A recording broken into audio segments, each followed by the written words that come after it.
I like getting right to games as quickly as possible, so let's dive in. So, we've got some cycling aggro here. I guess aggro, I think you could classify this deck as aggro combo in a way. So you have both Flourishing Fox and Valiant Rescuer and Drannith Stinger here as payoffs for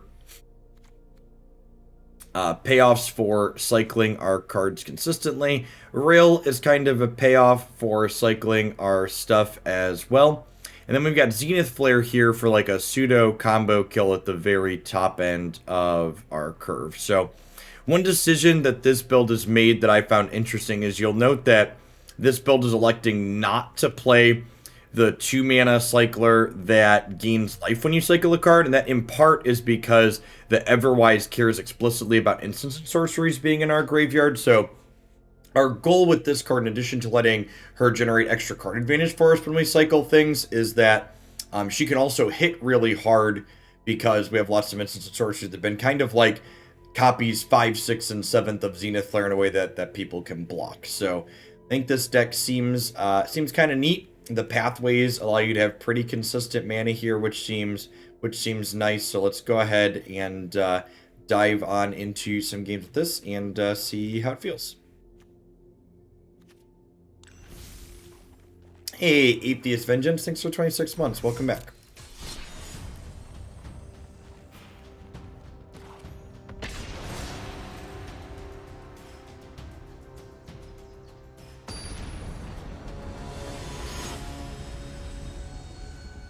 I need to play with Ox today for the Lunar New Year. Well, are there any particularly good Ox decks in the format? I feel like there's not. A lot of the other escape cards tend to be better, I think. No second land, no white or red mana. The blue-black duel seems interesting as a choice in here, so you can cast Memory Leak. Easy mulligan here. Yeah, this seems fine.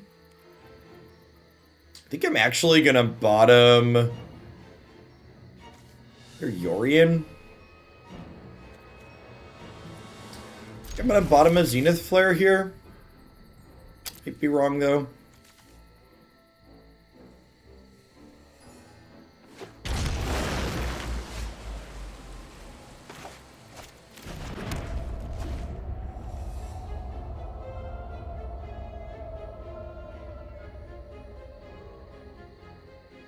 Well, so it's not even just strictly that tap lands are bad, Alec. Like, it's also a question of, like, what problem is that card solving? Like, is it better than playing other lands that provide color fixing for us? Stuff like that. You gotta remember, every card we play that doesn't play to our primary game plan comes at a real cost, too. It's an important thing to think about. Every card we play that doesn't cycle, and this land is exactly why we cycle before we played our land for the turn. Every card we play that doesn't cycle means, like, when we're trying to, like, build up that critical mass in our graveyard by cycling through our deck, we're more likely to brick while trying to build that up. I think so. 22 months Crimson. It depends on the Rakdos mid-range deck. I've definitely seen plenty of Rakdos lists that aren't playing Ox. It looks pretty whelming there when I've seen it in action. Thank you for the 22 months, Crimson. I appreciate that. Welcome back. We have all of our colors covered at this point, right? I guess I can technically play this on black. So you want a discard spell for later?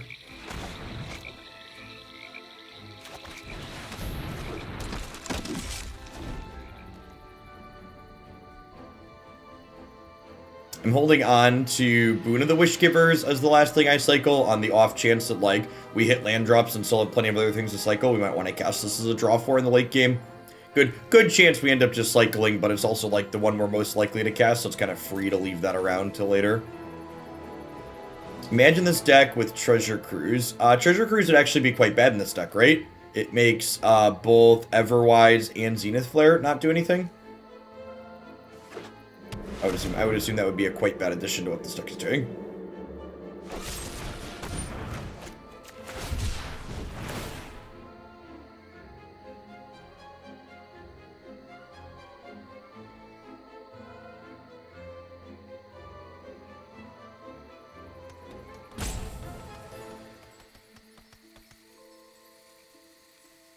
Sure. Yeah, there's one this deck would probably enjoy. Bedlam Rippler.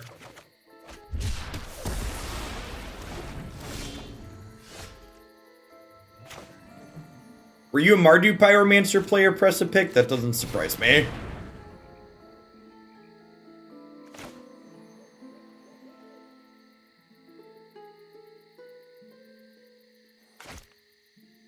Is Dig, and Cruise still both legal in Pioneer?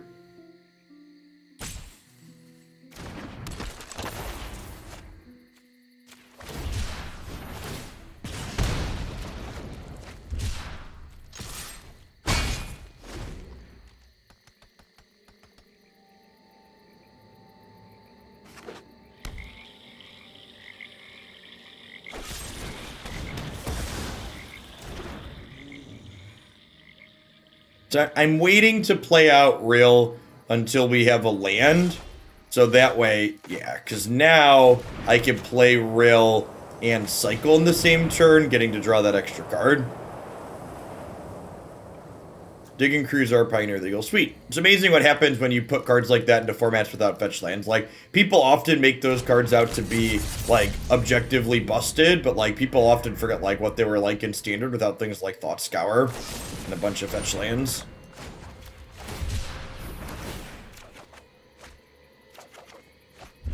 Yeah, I think a lot of the hate those cards gets unjustified because people just can't wrap their heads around the power level of things being contextual. Yeah, I'll definitely be streaming the tournament tomorrow. I submitted Jund Control.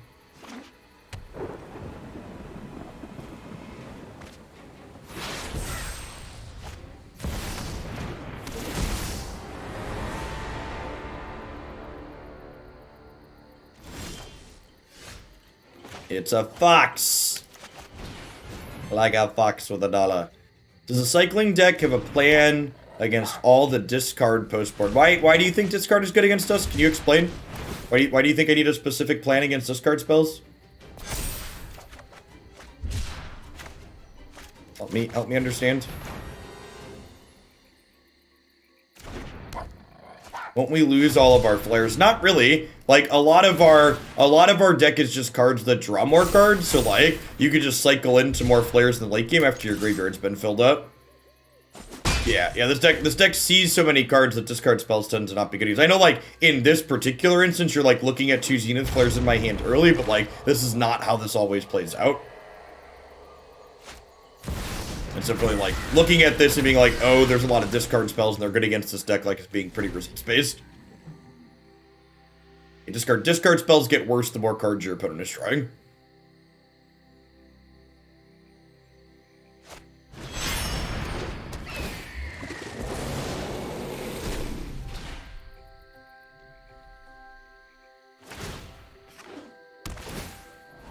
Now, the opponent's archetype, looking at deck list, is starting to play things like Negate and Disdainful Stroke in the main deck as the metagame gets a little bit more inbred. So there is a good chance these Zenith Flares can't resolve. I mean, their preordained came with a 4/5, which is pretty good.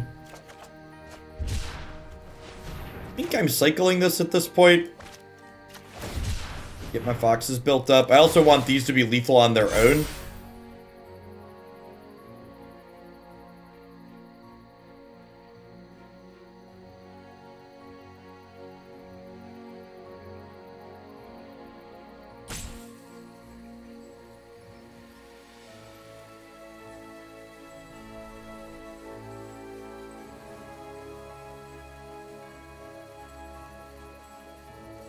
Yeah, I would believe that the pathways are what they intended fetches to be. I mean, the fetches did what pathways do inside of Standard, essentially, only they cost a point of life while doing so. Like, the fetches, I think I'm playing this as a draw for next turn, like we talked about. If you remember, like, fetches and shocks being in Standard simultaneously weren't something that happened the first time around with those effects.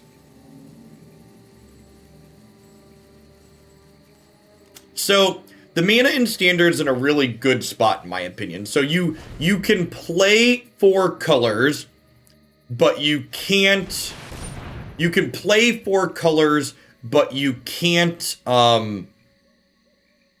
what's the word I'm searching for? You can't play whatever spells you want in those 4 colors. So the pathways make splashing single color things fairly trivial.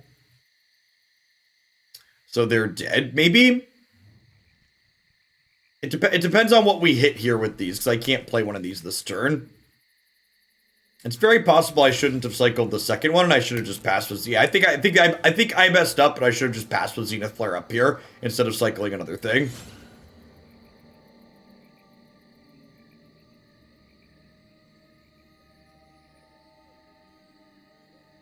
So Valky's templated the way that he is because he technically can exile more than 1 card.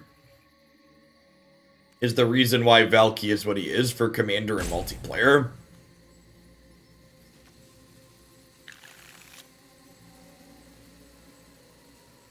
Yeah, I'd have won this game if I would have not cycled another thing this turn, but if I cycle into enough with this... Oh, I should have cycled in response before I could get more counters.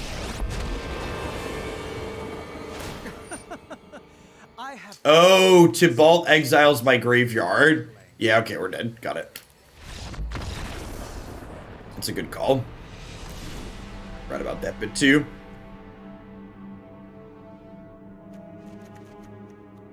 Board in 3 copies of Negate here.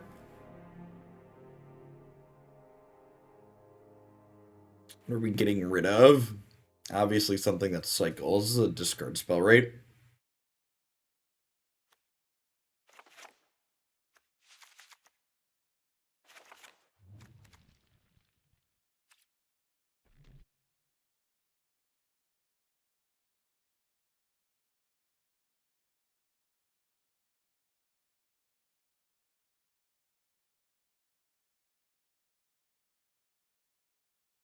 Maybe I'm supposed to give them the extra turn card and not give them Vornclicks there. The problem is they could have a second ultimatum. But I mean, ultimatum's like 7 mana win the game in most matchups in most board states. So Runeterra kinda uses the graveyard as a resource, except for the fact that there isn't just like a static graveyard to pull from. Like cards like Rekindler and Harrowing utilize it in the way that Runeterra is going to utilize it. Morning Cyanide.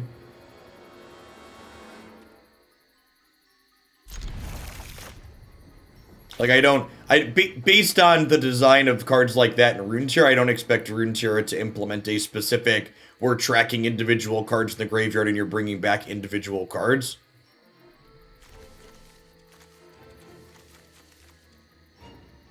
I mean, to be fair, it was the Tibalt there that got us.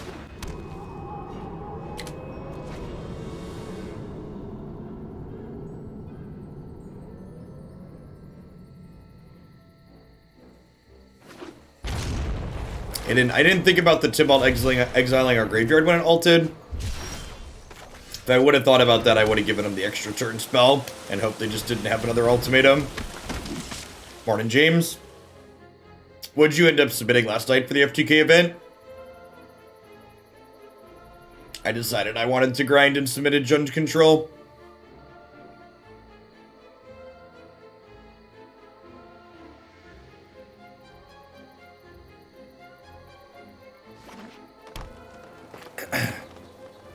I played one match with the Jund deck off stream last night, and it was against Sultai, and I had an epiphany about the Sultai matchup. I decided to try 2 copies of Klothys in the main deck, and I played a copy of Klothys on 5 against the Sultai ultimatum deck, and my copy of Klothys that I played on 5 dealt 24 points of damage on its own, killing my Sultai opponent. And I was like, that's weird. So I opened up the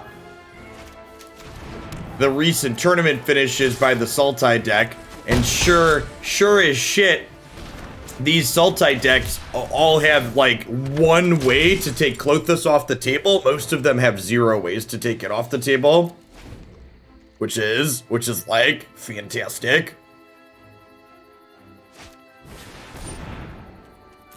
think I'll put Magic decks up on my website again. Maybe, I don't think I plan to put Standard decks up on my website again. Because even when Standard is good, the format just tends to change quickly enough that the amount of time and energy it takes to put deck lists up there and money isn't really worthwhile.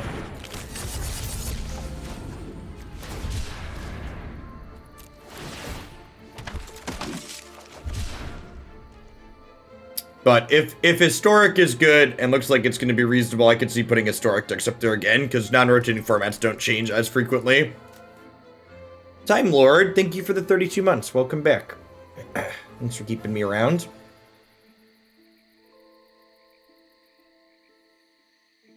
Just like, for example, the Rune Terror decks up on my site. I might actually take that page down, because I don't know that I'm going to be able to maintain that, and like...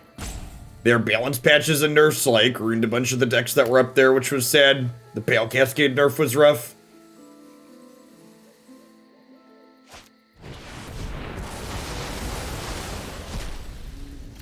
Wait, did they just leave my card that draws cards? They have land Heartless Act here? No? Alright, deal. You love to see it. Are they dead? They're dead, right?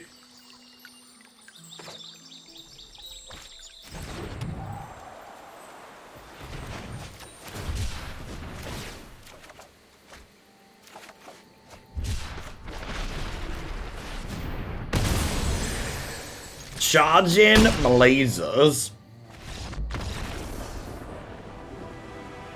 I think you may start using Stream Decker again. Nah, I don't really think Stream Decker is that useful.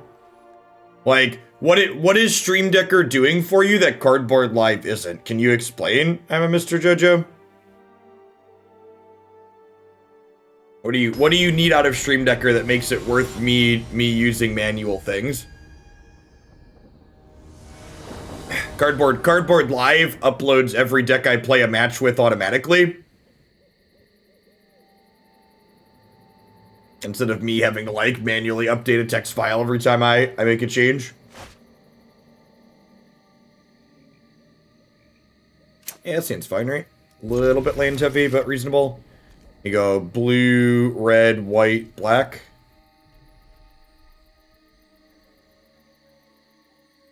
Depending on how we cycle and what we draw, we can play discard spell on 3.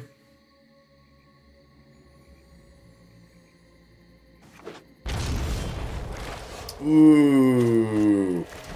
Ooh. There could be an argument to waiting to play this until 2 so we can cycle and put a counter on it to play around Heartless Act, but, you know.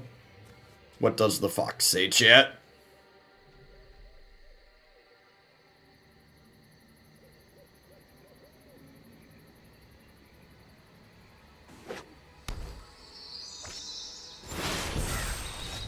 Oh, well, that's sick.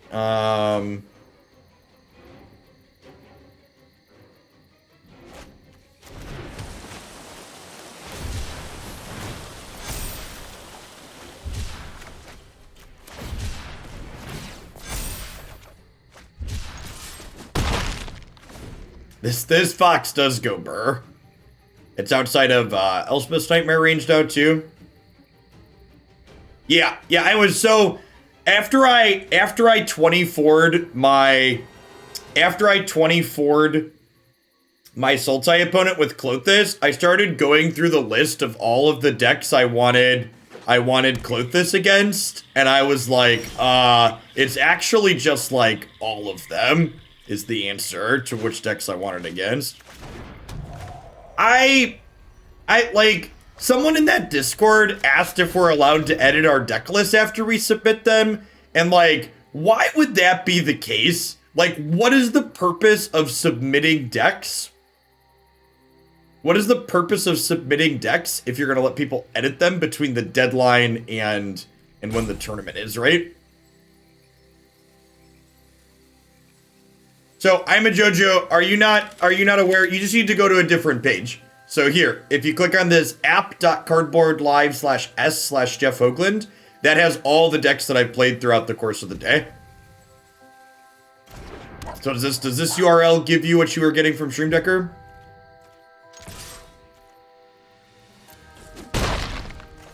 Yeah, I agree. I agree that I want to hold up Negate this turn.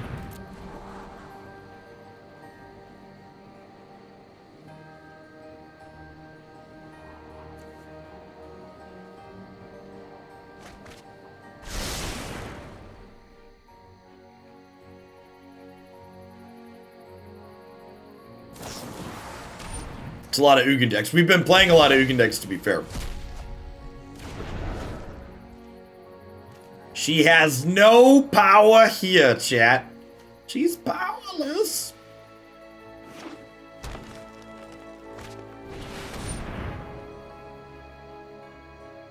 Alright, so what if I just let this happen and then cycle? Yeah, let's do that.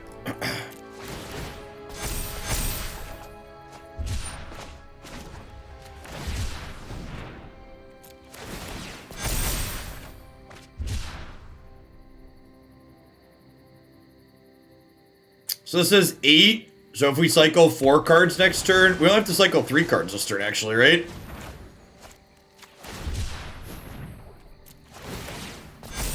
This is 10.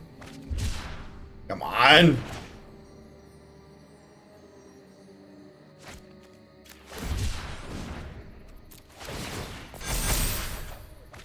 Damn it, deck. If I wouldn't have sideboarded in Negate, we'd have killed them here.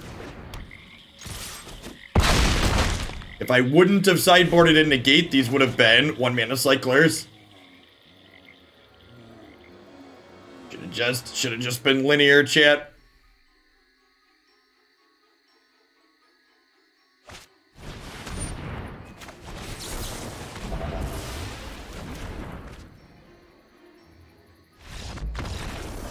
Yeah, they needed like Mystic Dispute or like if they would have had like land plus negate of their own addition to the sweeper. This deck's actually probably really good. This cycling deck. Like it has a good proactive clock, it's got a pseudo combo kill, and it's got some counter spells out of the board. There's the one card Sultai decks can use to deal with those. So some of the Sultai ultimatum decks are playing some copies of Ugin still. It's like 0 to 2 copies of Ugin. Most aren't. Most aren't playing him because they don't have room for the more expensive cards.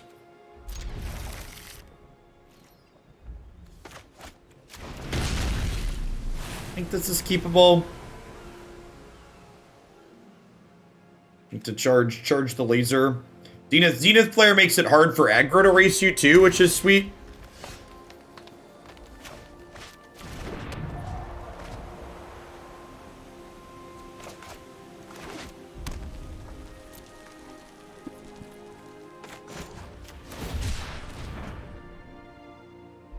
I mean, Grill's just good in general, yes. You are correct that Grill is good in general.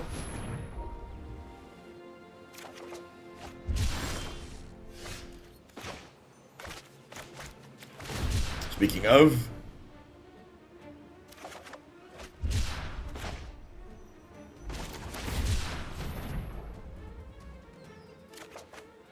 well, shit. How many lands is this deck playing?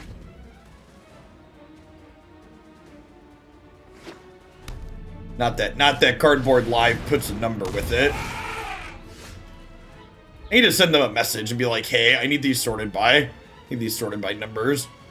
This is 8, 12, 15, 16, 17, 18 lands. Alright, I feel less bad.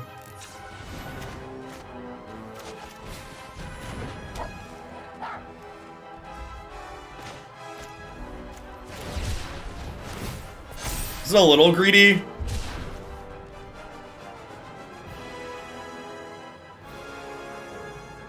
Can I get Bone Crusher Giant because I missed on the land? I think it's worth trying to take that shot though.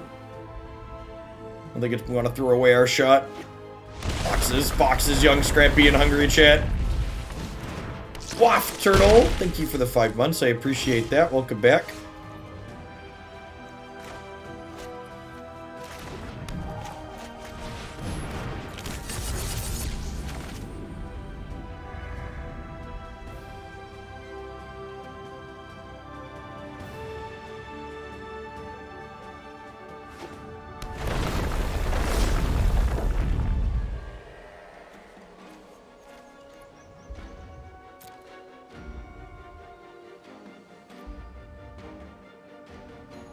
Do I trade with Scoos here?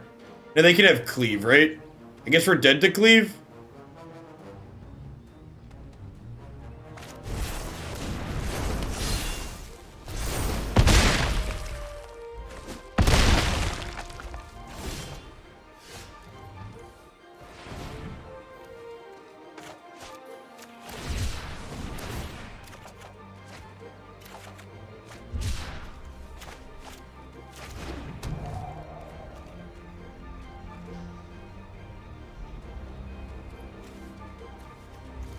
The sorcery.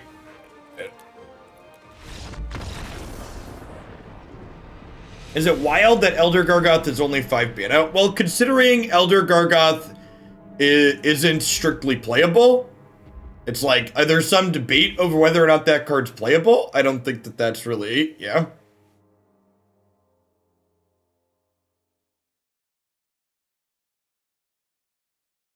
I think we're actually just clicking submit here.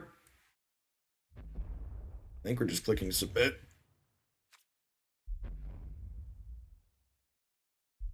I feel like there probably should also be some consideration this deck. I'm not sure if gaining Rill the Everwise here is worth losing Lurrus. We technically gained the Godzillas out of the board too in some matchups. If you want Godzilla, I don't know. This is a deck list I copied off the internet, Kurt. I'd assume that's for the interactive heavy like control style matchups, but this format also doesn't really have a lot of those. So to answer your question, I don't know.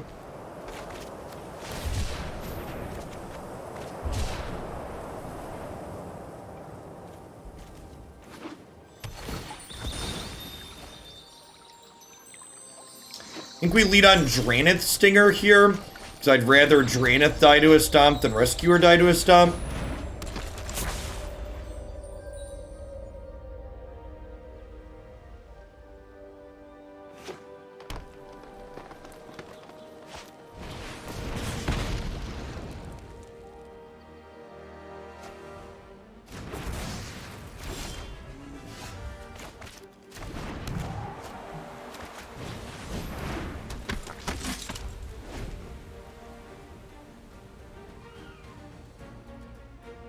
Yeah, I mean, like, even take, for example, some of the aggressive decks in this format, right? Like, a lot of the aggressive decks in this format are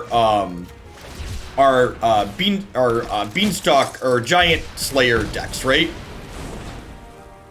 Where, like, they're an aggressive deck, but they're playing 4 main deck ways to kill your thing.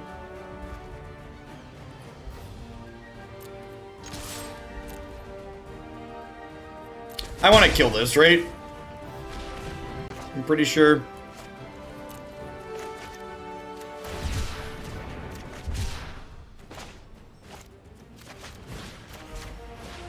It's a shame we didn't draw red source this turn so I could Stinger and fight that and keep my 1/1, but I think we definitely want to kill their Innkeeper here.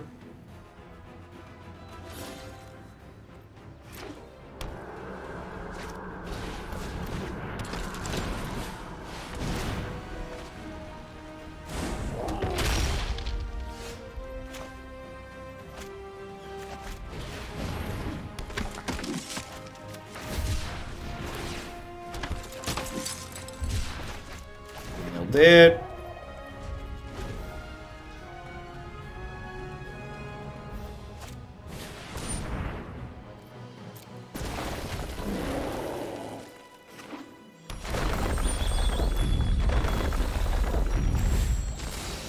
This cannot be blocked by things that have less than 2 power. If I want to block this turn, I have to, Oh, you're about to get cleaved? Feels like Cleave Spirit, chat.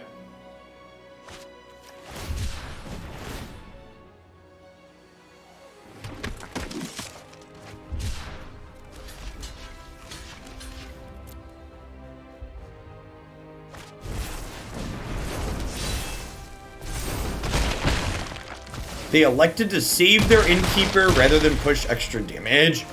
Deal.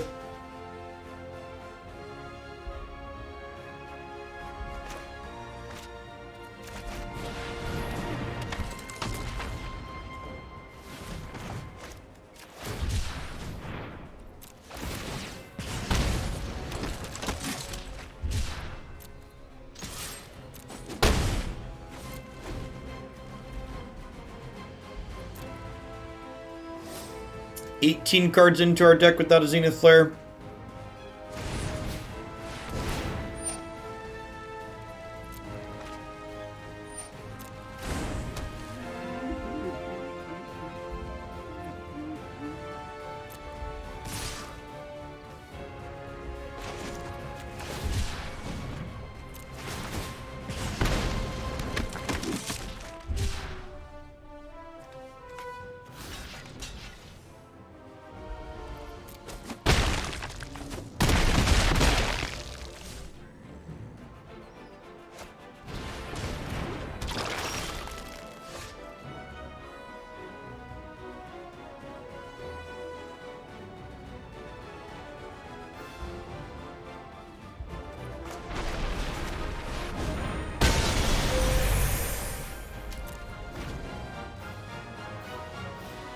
We dead in combat here. They can equip the Cleave to Lovestruck Beast, which is 12. Then I've got some blockers.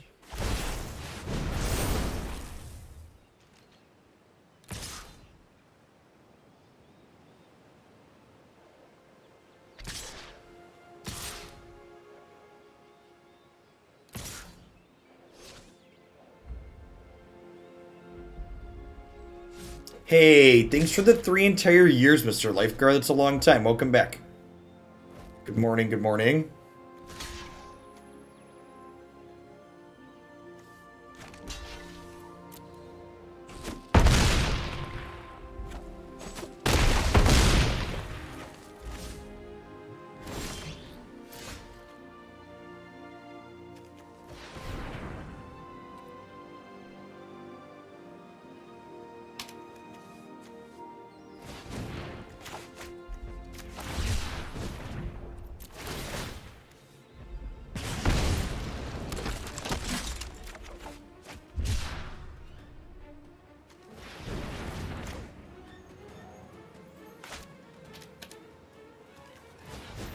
I think we're one short, right?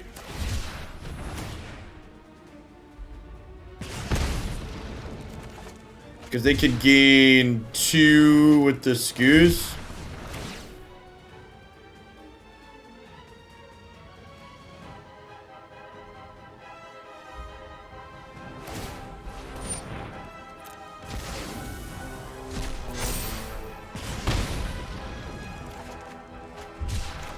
Yeah, we're literally one short.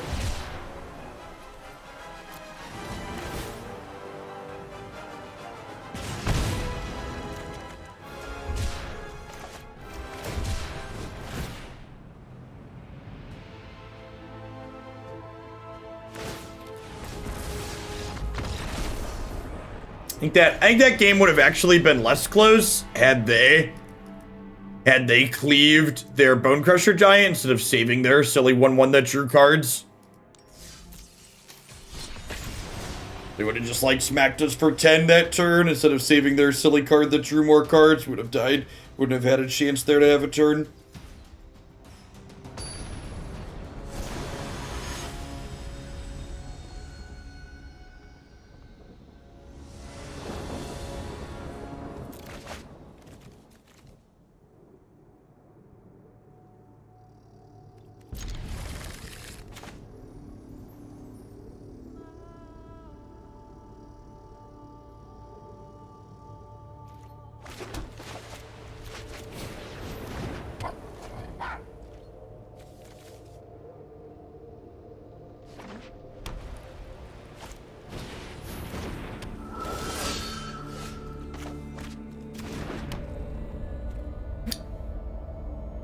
I think we play defense here for a turn or two. I also think I want to... Actually, I don't want to block next turn because I don't want to trade this for Bone Crusher Giant plus a... I don't want to trade this for a Stomp plus an Usher. So I'm going to cycle here, attack for 3.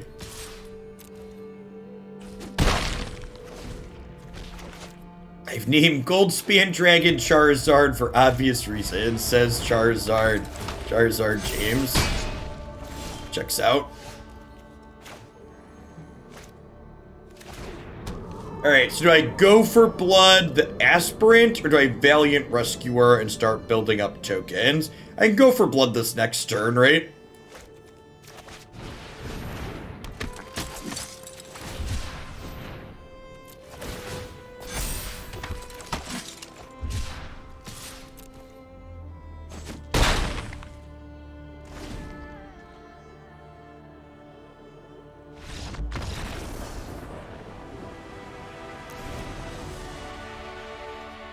Easy Prey sounds great. This card seems really good. I could see playing more of these.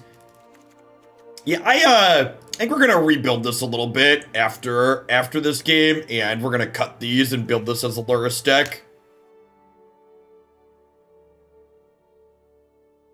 Okay, so you're playing a Jund list that's more similar to my older builds than James.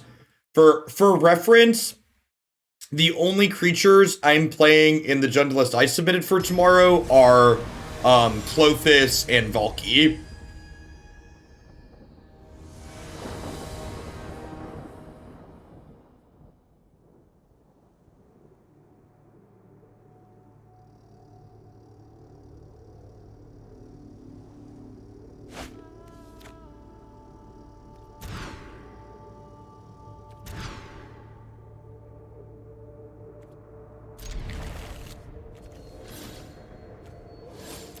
How many creature lands? 3.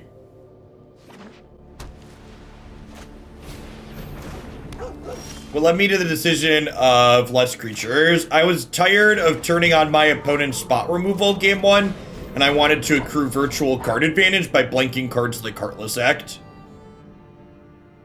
Like, I tried Dragon, I tried Vorn Clicks. I decided that ultimately I wanted to just blank those cards out of our opponent. Yes, Bloodborne is the next variety game in the cube.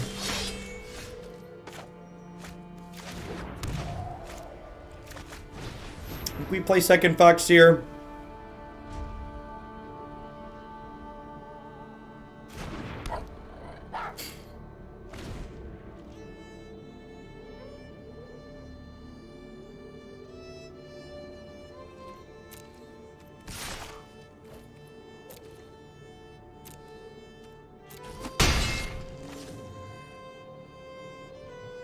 Many in chat are convinced I won't like Bloodborne, so we'll see how that goes. Assuming we finish God of War today, we'll be starting Bloodborne on Wednesday next week. Somebody getting stepped on? Sure. Let's say bad Treasure Flare deck. This deck's super reasonable. Flourishing Fox on 1 wins a lot of games.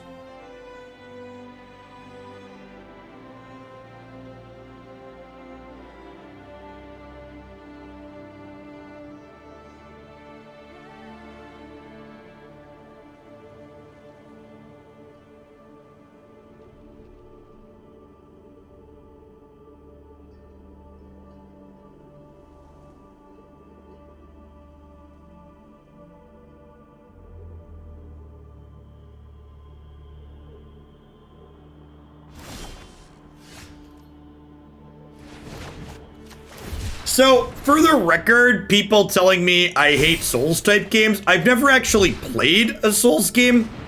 People have just assumed I won't like Dark Souls because I disliked Hollow Knight. I can't say with first-hand experience that Souls games aren't something I dislike. I just explicitly did not like Hollow Knight, and people are telling me that those are the same thing.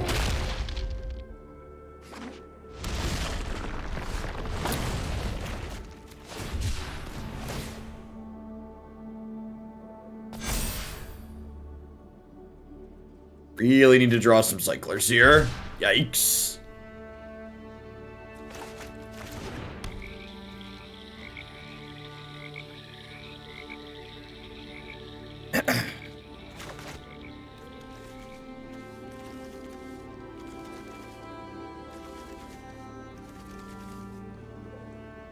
Probably dead here.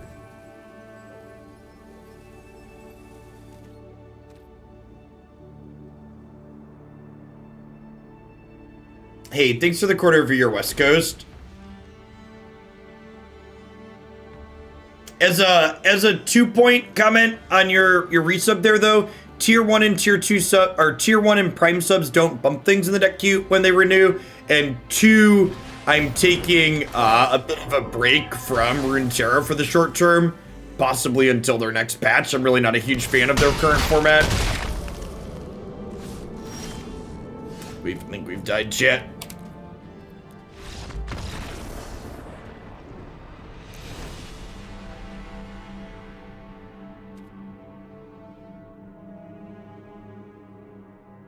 If you don't know what Data Boy finale refers to, that means you haven't been following my variety stuff. Don't worry about it. Do gifted subs still bump decks? No, gifted subs haven't bumped decks in, I don't know, years at this point.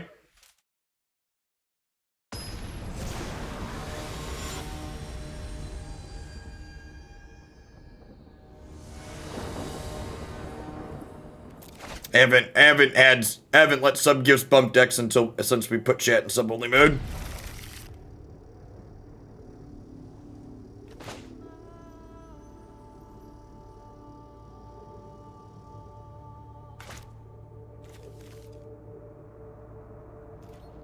Zerblin, thanks for the 28 months. I appreciate that. Welcome back. Good morning. And again, this starts nice because we get to get the fox out of stomp range on 2. We attack with our wild Nakatl.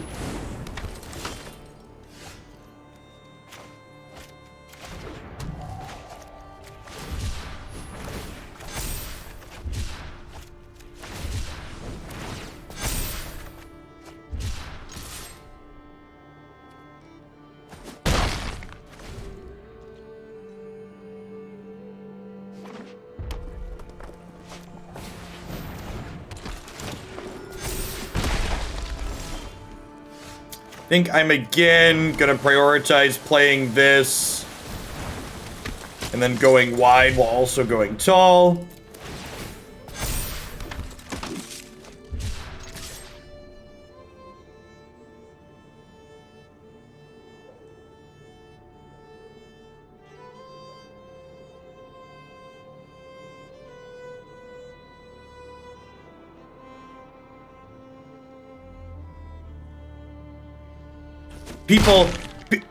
Not all gift subs post stupid stuff, but a majority of the people that post stupid stuff in my sub-only chat are gift subs.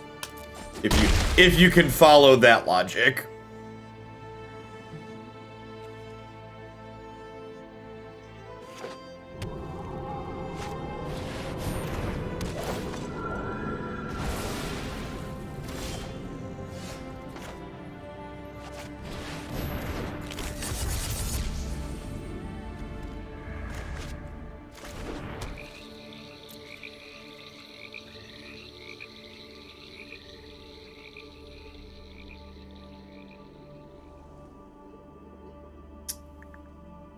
Am I okay trading this for either of these?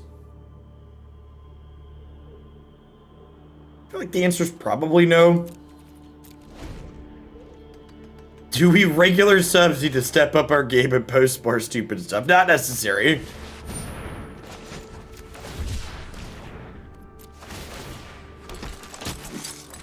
I assume we're gonna lose Everwise here.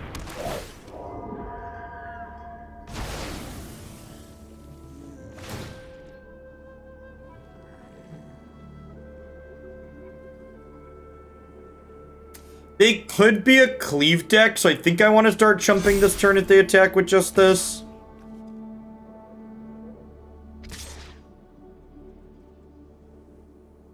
If they attack with the 2/2 here, I'd rather eat the 2/2 though.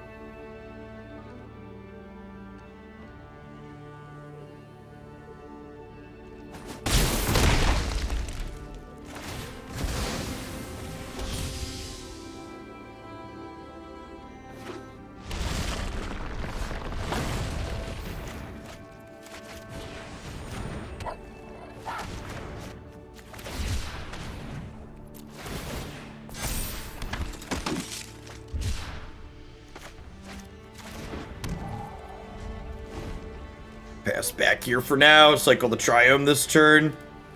We're up to 5 cards in here.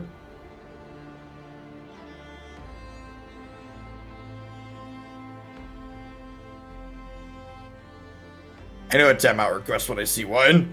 Print Force of Will into Standard, that's another one. Is Force of Will even good in Standard? You know, so thinking about a card like Force of Will to talk about design theory for a standpoint, I don't even strictly hate Force of Will as a card so much as I hate the decks that exist that people justify their existence by saying it's fine, Force of Will exists. I think that's what really gets to me. It's not that I hate that Force of Will is a card and what it does so much as it's like, well, Charbelcher's fine because Force of Will exists.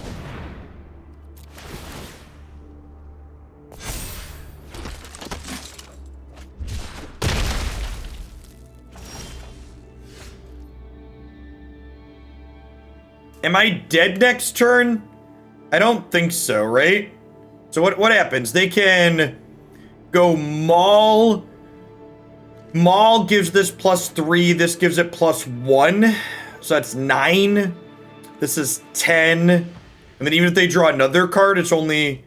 So if they draw a 1 mana card, they could kill me next turn. If I play this.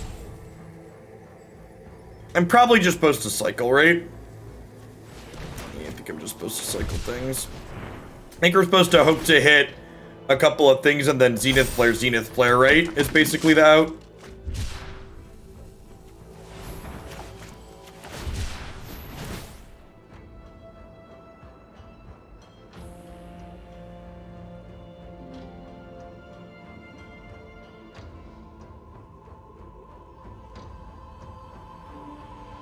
Oh no, fuck! I tapped my only white source. Yikes. It'll be fine. We're just gonna cycle into enough cards to kill them with this Zenith Flare next turn. No big deal. It's no big, don't worry about it. We're not gonna die to this giant killer this turn. They didn't draw a 1 mana spell.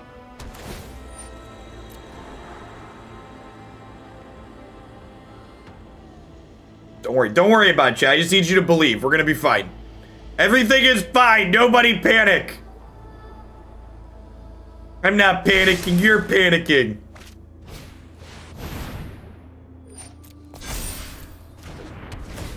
Eight, 9, 10. They need a 1 mana red spell. I don't think they play 1 mana red spells, right? Right?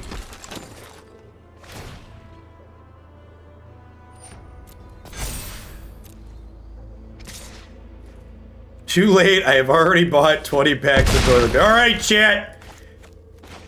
Prepare the laser. Set lasers to kill.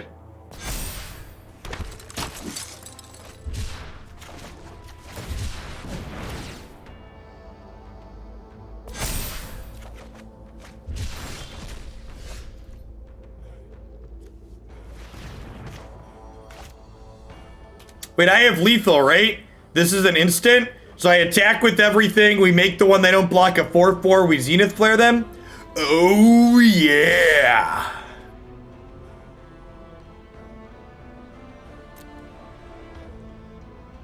See, chat, just like we drew it up, tapping the white source was strategic. We knew we weren't going to draw another flare.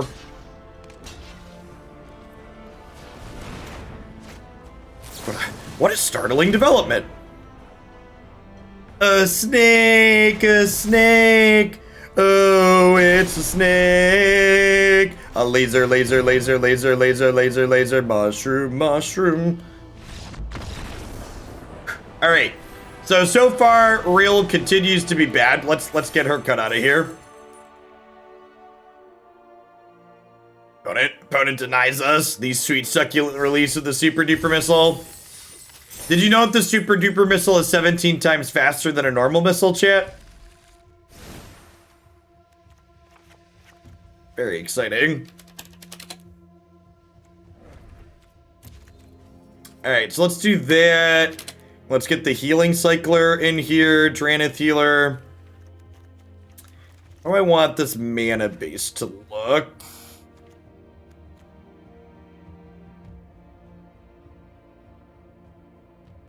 I probably want this to be red-black rather than blue-black. How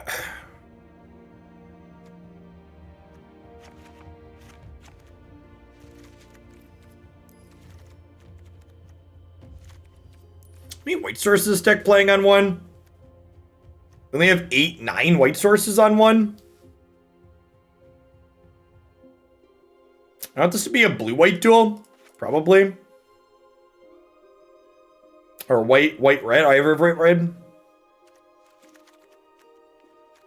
Yeah, I took a random cycling list off the internet. I didn't look at it beforehand. Are there any new cyclers? No, I don't think so.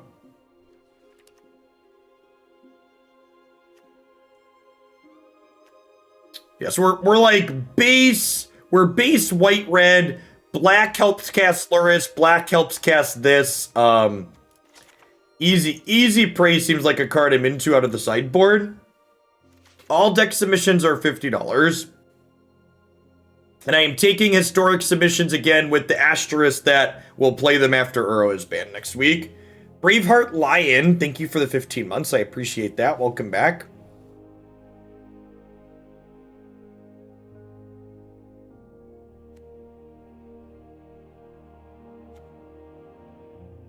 Did I say before? I meant after.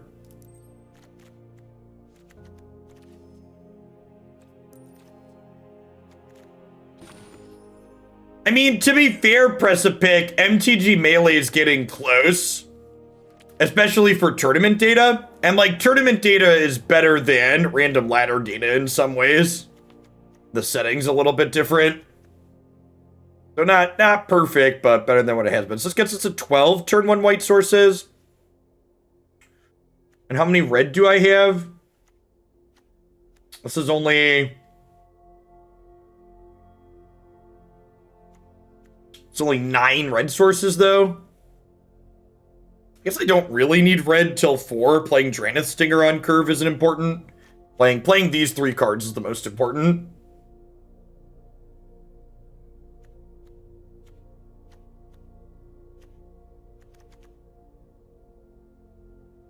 What are other sideboard cards we can play?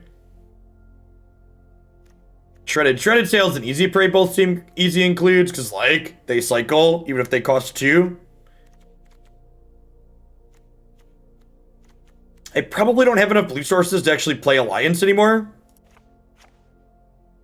Now, unless they're also banning Teferi Time Raveler, I don't intend to touch Moto formats. We could play Duress. I don't really have enough black sources to play Duress. This gets a pass because when this should probably be a black Triumph if I want to play 4 Easy Prey, right?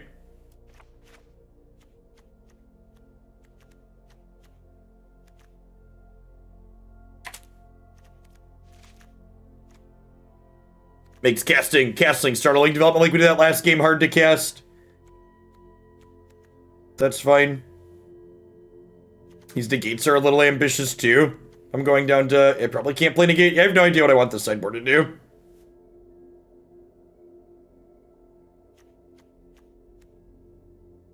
I guess this is 9 black sources. I guess we could play Duress if we don't have the negates.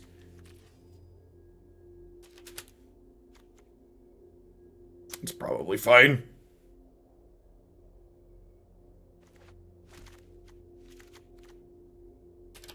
Let's take a peek at all the cycling cards real quick, just make sure we're not missing anything.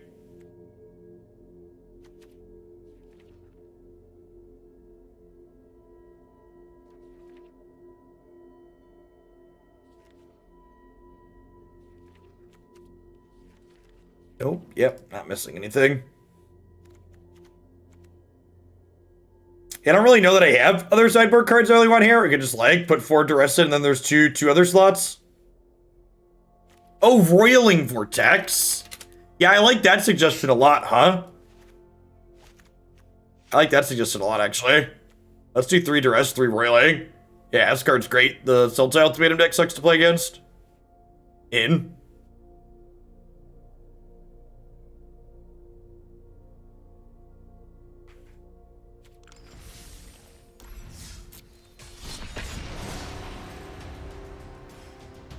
Like alternative win cons.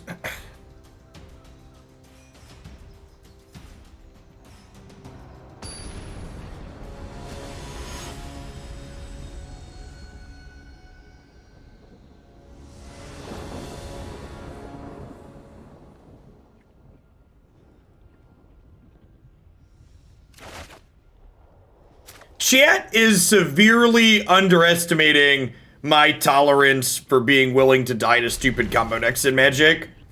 Chat, Muxus and Goblins doesn't even make, like, the top 10 list for stupidest combo decks I've died to in Magic. Y'all need to get a grip. Kids these days. And their rap music and their Muxus decks, thinking things are a big deal.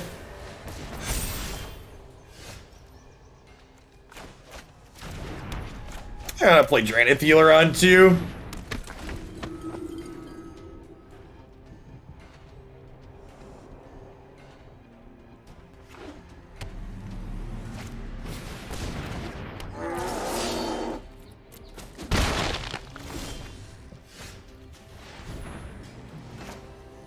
Listen, chat, you come back and talk to me when you've died to True Name Nemesis a few more times, okay? Die to True Name Nemesis a bit, and then we can talk. I want a second one of these in play here. We'll just gain 2 life on every card we cycle and just go from there.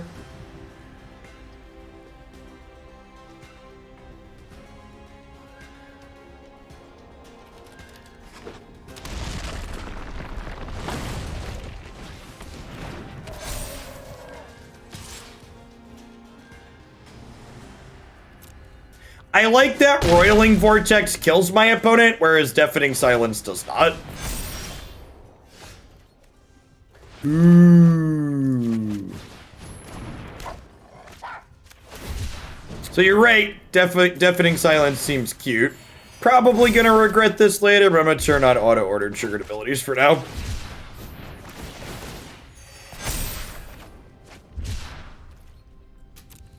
Yeah, so, some of us have lived through eggs, okay?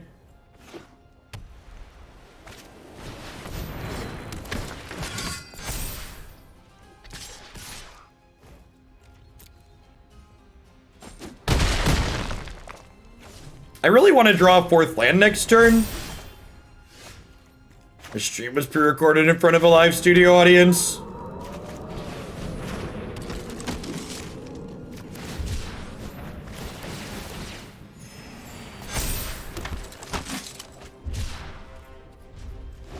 Defense. Defense. So the goal here is Fox and Rescuer, gum the board, and then eventually we draw Zenith Flare and it's lethal. Hey chat, I want you to close your eyes and pretend for a moment, instead of choosing to draw cards, my opponent had put an Embercleave in their aggro deck. Imagine how dead I would be right now if this was an Embercleave.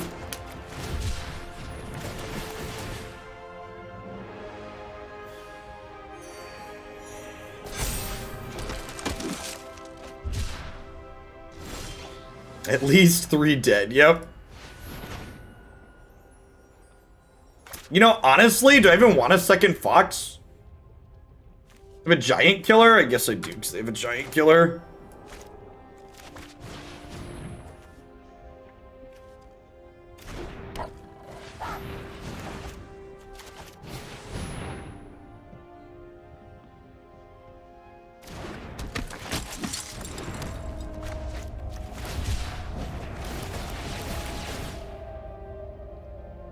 Auto order abilities, chat. It's a godsend.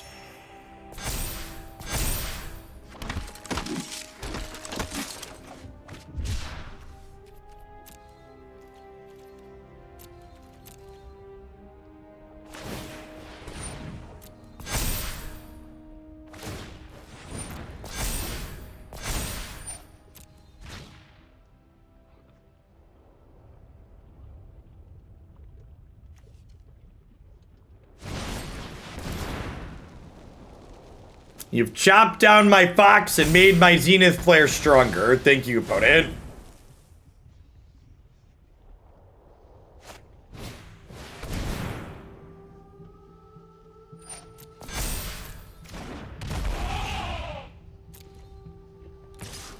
Ooh, Magmatic Chandler's a good thought. It's called Tramples.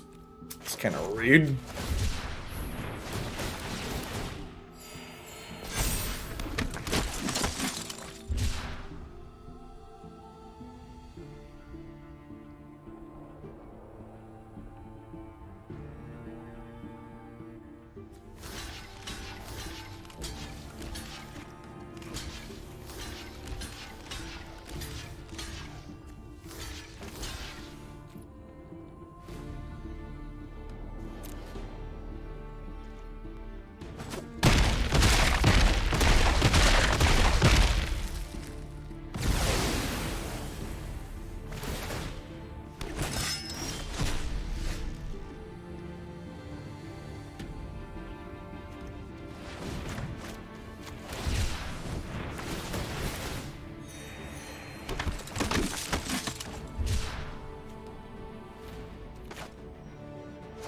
I think we're actually cycling this one at this point, right? We'll put this in our hand, and then we'll cycle this on their turn to trigger these again.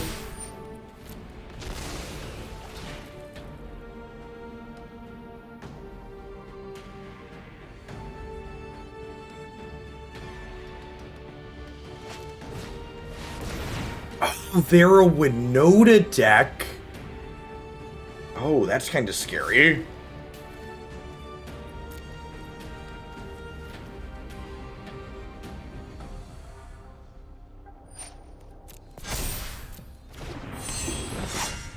Zoink, Scoob. Yeah, it's a good response.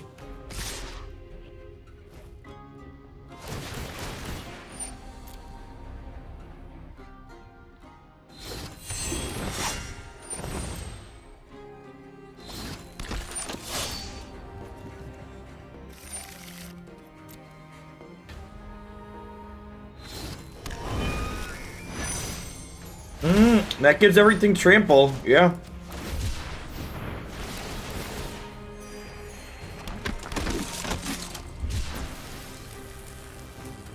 So it says 11, 15, 16, 17, 18, 21, 21, 20, 25? Am I counting that right? That's 25? If I block these here and block these here, I'm taking 11, 15, 16...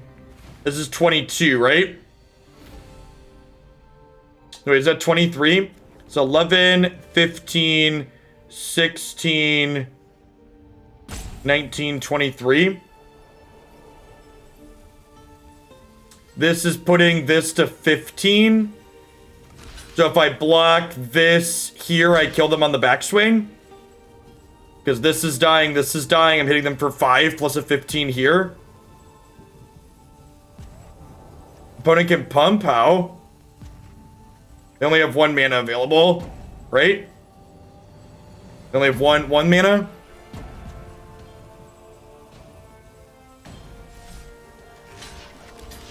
$11, 15, 18, 22. 11, 15, 18, 22, right? Well, Healer's gonna live too. Yeah, he'll get to attack, which is good. Alright, yeah, I think we're going to 1. And then we killed him on the backswing with the Zenith Flare.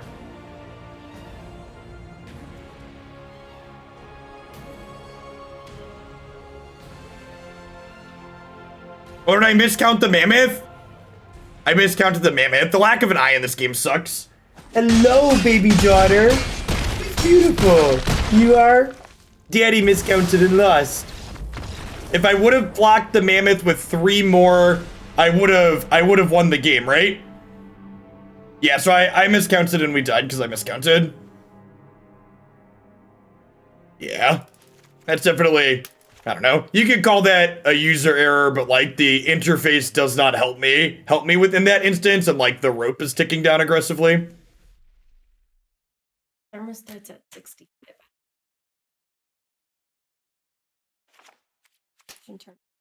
Yeah, you should do that. I just do that. Yep.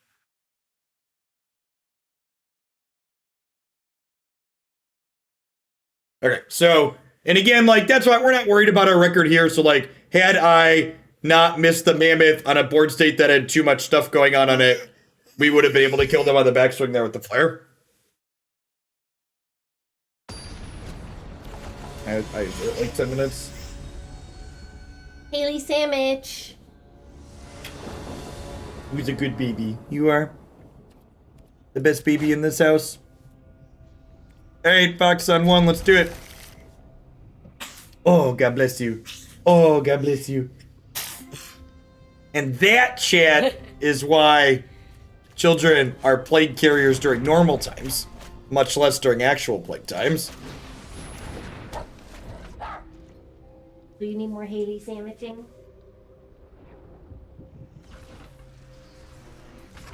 You just want my mouse real bad?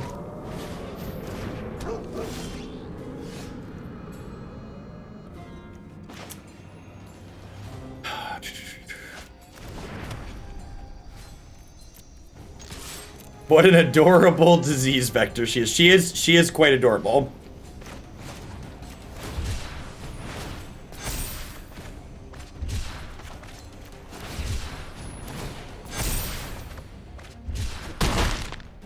These easy prays are worthwhile here. They might just be bad. 2 mana cycling's a lot.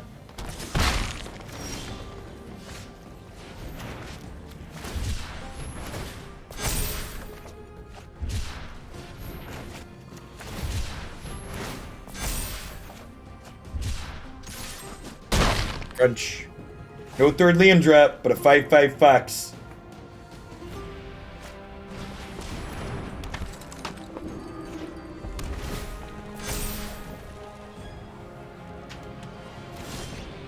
Eat daddy's. It is a little gross, baby girl.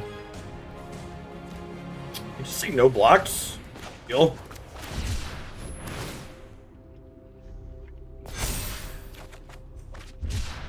Alright, sweet. And then I think the red source here actually means we want to murder the Selfless Savior, because the Selfless Savior triggers Winota. I think we just get this out of here.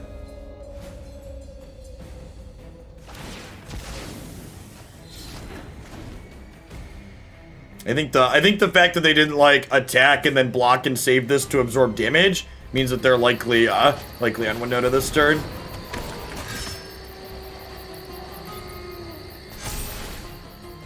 So this says, whenever creature you control dies, it gets a 1/1 counter. The 1/1 counter gets a token with Vigilance. Sure. So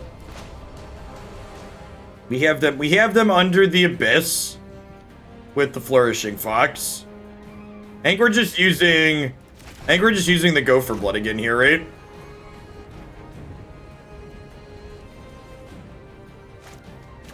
Just want to like get this out of the way.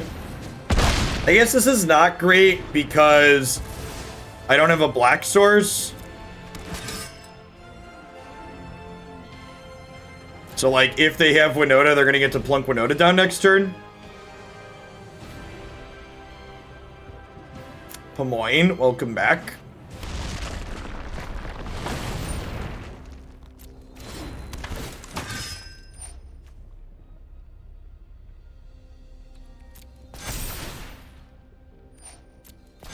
Brassy and Luminarch Aspirant is a really good combo, huh?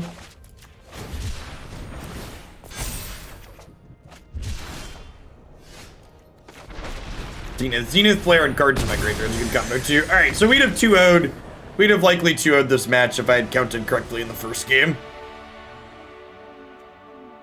Counting is hard though.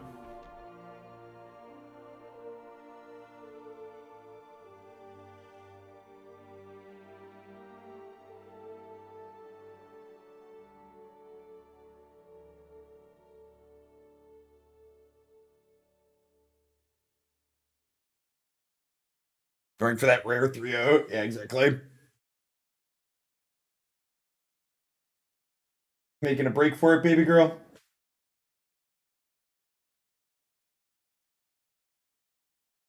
I can turn it back on.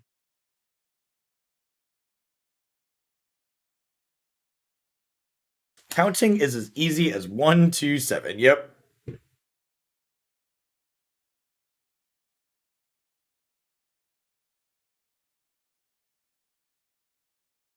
game theory.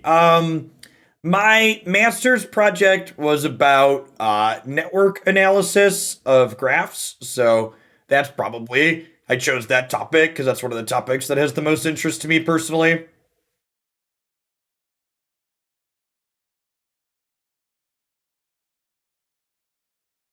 Game theory stuff a lot of the times, especially in practical application of game theory stuff, doesn't tend to be super complicated. So while it's useful and practical, it doesn't really hold my interest super close because it's not really that convoluted. But then I have no idea. Can you explain what it means? Just read my thesis. There's a PDF. It has pictures. Graphs have pictures. The first and last thing I will ever write in LaTeX.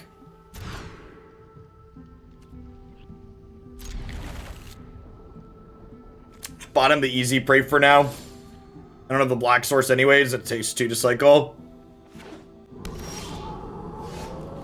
Fox number 2.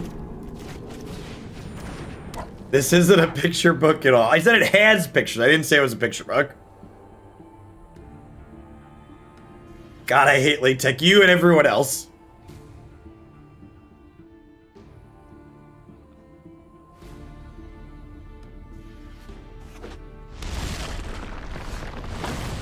I actually disagree that LaTeX looks good. Or what's the best way to put it? The proportion nice that LaTeX looks in relation to non-LaTeX created work isn't worth the extra effort by even a little bit.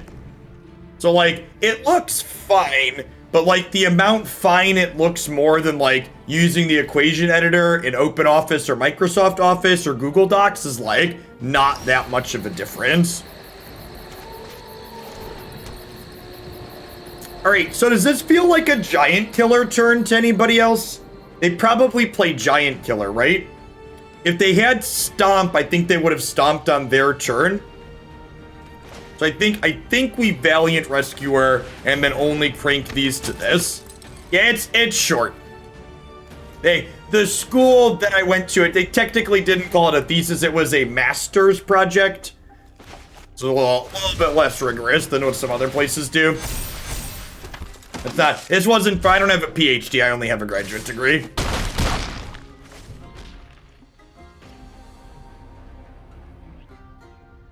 Capstone, sure. Yeah, capstone project.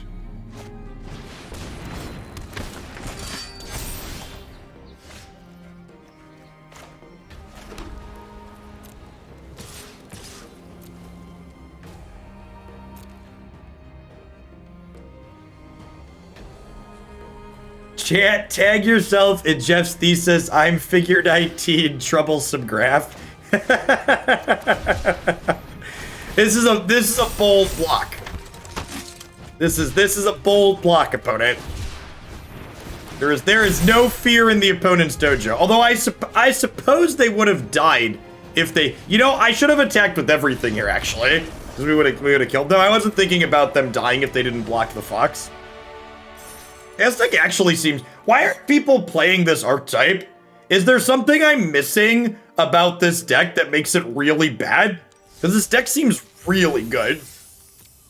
Is there some part of the format right now that like makes this deck awful? Very bad.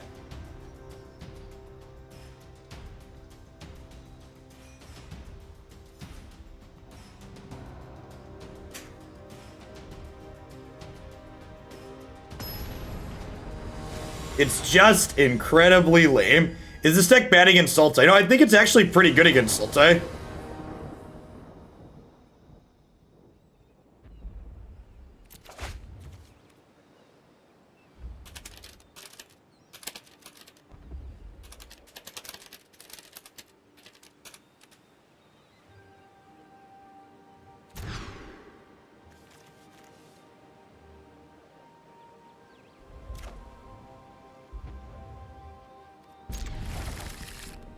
White, red, bottom that.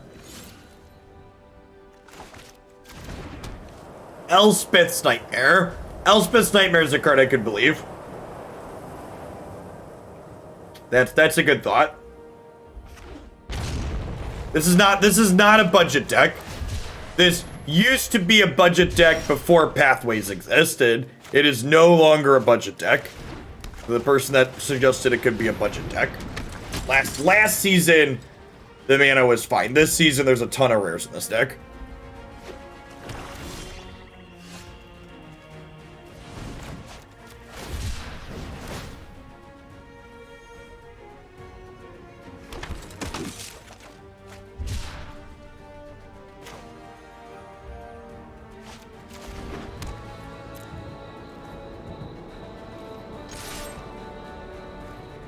To be fair though, to the deck, like this deck's not on the cheap side, but the cards that you're buying for this deck are all really safe crafts, right?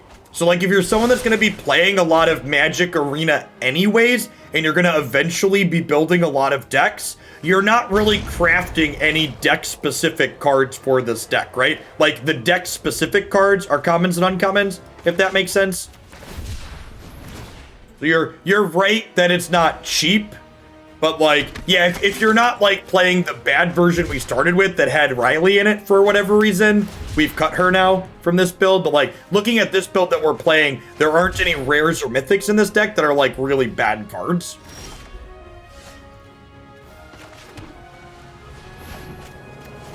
Am I casting Memory Leak here? Be casting Memory Leak. Like spot checking a counterspell here actually seems pretty good. Negates and Disdainful Shorts are both cards the opponent's archetype's been playing recently. Zenith Flare's an uncommon, TDM. That's why this draft format sucked for a lot of people.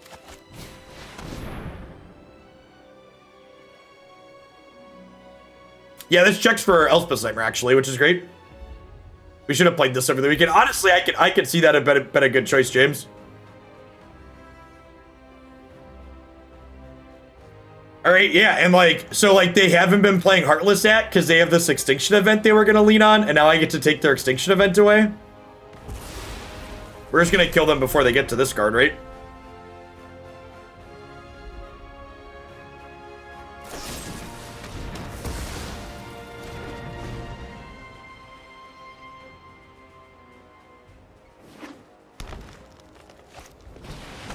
Oh yeah, looks like an old god to me, opponent. If you squint really hard, chat, that 1/1 looks like an old god.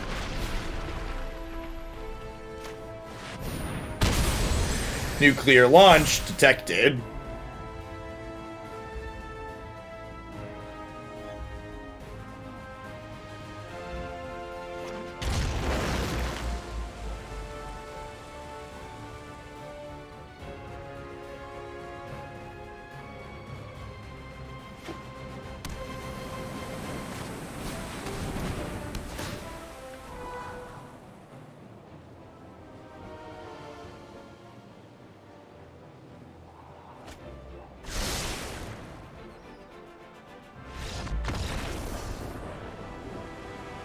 Oh, Pomoyne, I missed your question. I've been gone from Arena for so long because it was buggy. Had they made it less terrible with Uro banned, I want to get back into it again.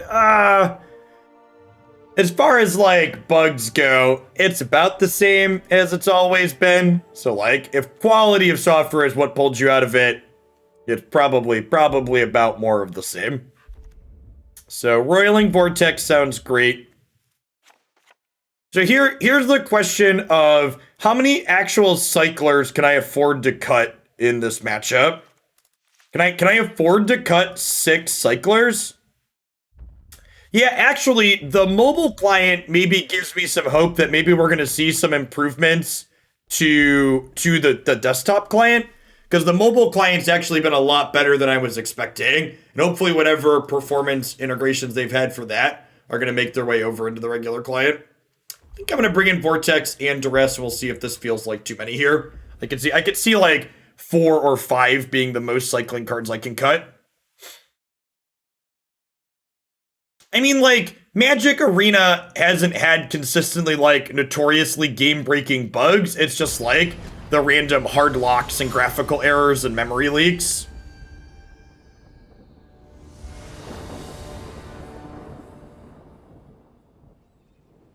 Yeah, from a theory standpoint, James, this deck seems incredibly good. Right, from a base, like, what's going on in the format? How does this deck react to things that are going on in the format? I feel like it checks most of the boxes I want to be checking.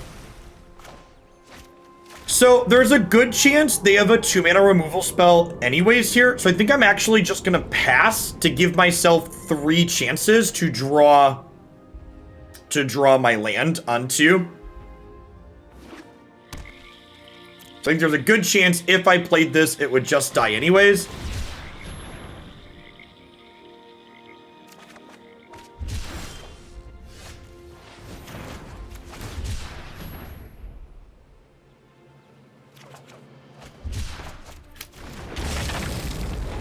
Nailed it, chat, just like we drew it up. What's a memory leak? A memory leak basically means your application uses more...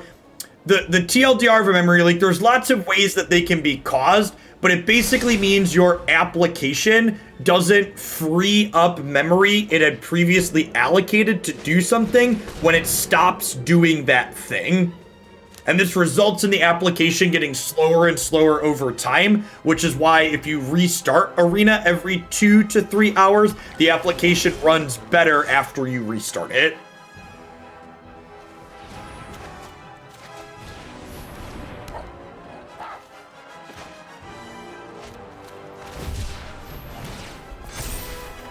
I mean, Memory Leak is right here. It's a 3-mana discard spell that cycles. It's this one.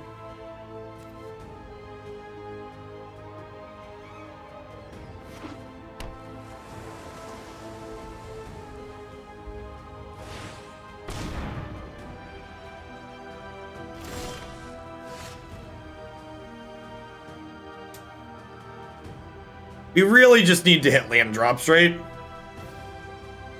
I'm pretty sure I can't afford to play more dogs. As much as I want to let my puppers out, I think we need to just try and hit some lands here.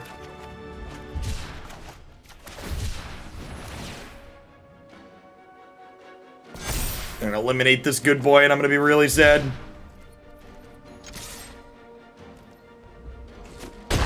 We connected. That's sweet. I've been the Valiant Rescuer here because it takes 2 mana to cycle.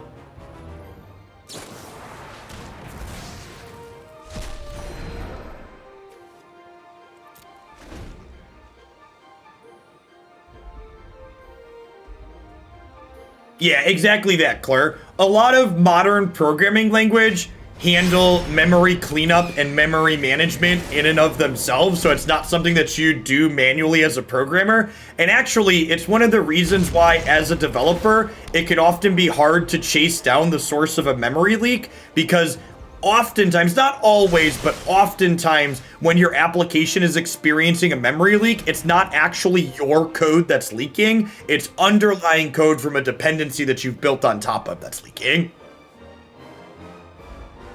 Again, that's not always the case, but that's frequently the case. Okay, so I think we do this and attack them for 5, so we can attack past the Orion now, and then we want to drop the Roiling Vortex before they can ultimatum next turn.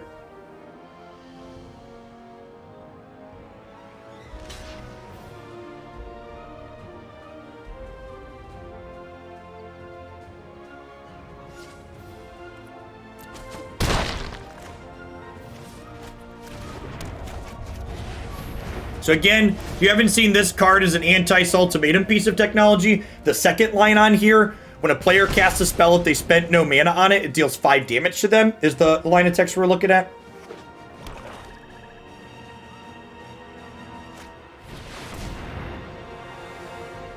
Opponent's dojo does not contain fear. They should be dead here, right? They're going to take 10, and then we untap, play a land, and kill them with Zenith Flare.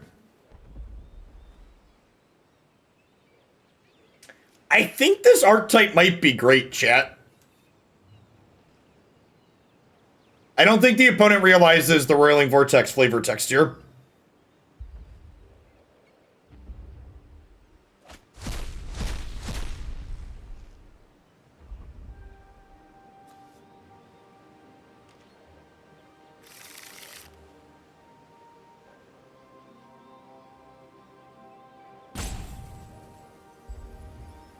Shillionaire costs 999,984 shillings because of basic trickle-down shillonomics. Every time someone achieves Shillionaire, it becomes easier for all of the plebs at home to also achieve Shillionaire status.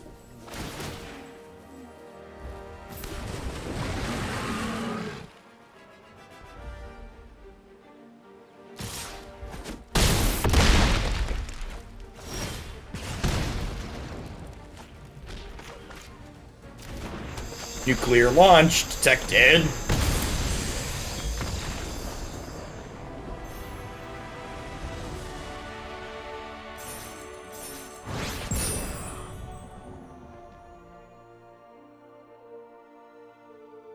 Neverwin, thanks for the follow. If you're new to the channel like Neverwin, thanks for dropping in today. Great to see over 500 people in here already. My name is Jeff Hoagland. I stream full-time here on Twitch. We do card games and turn-based strategy games here 5 days a week, Monday through Friday. Magic Arena been the primary thing I've been playing again since the Kaldheim set released. Looking forward to Uro getting banned in Historic next week and diving into that format again.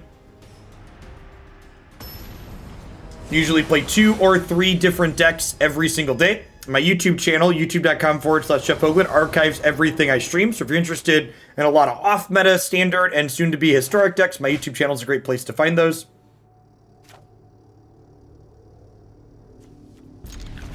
So I don't know if you were here earlier, Press a Pick, but I was trying to decide what deck I wanted to submit. I was trying to decide what deck I wanted to submit for the F2K, so I played one match off stream last night, and I played a Klothys against a Sultai opponent, and the Klothys soloed 24'd my Sultai opponent. It was great.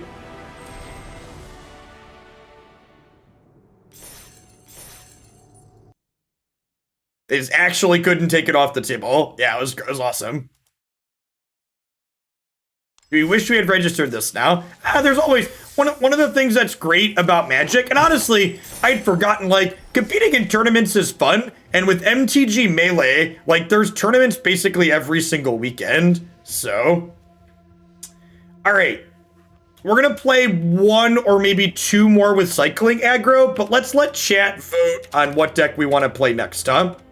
I've got a few different decks that look sweet that we haven't played on stream yet. So let's let chat decide between Temur, Luca, Grixis, Flash, and Jeskai Ruins.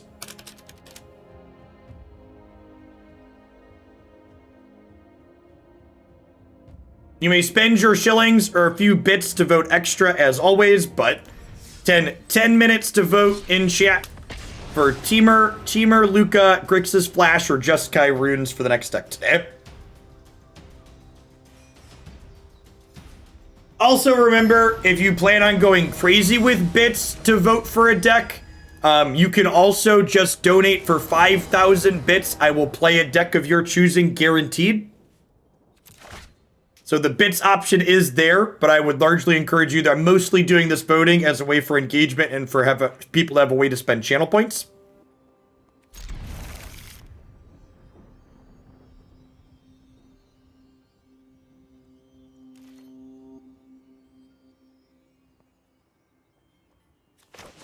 Hey, what do you expect me to do? Not play my Fox on one deck? This isn't the Senate. You don't need to launder your democracy through a super PAC. Oh, God, it's so true. It hurts. Dear Senate Democrats, please overturn Citizens United. Signed, everyone. Well, most everyone.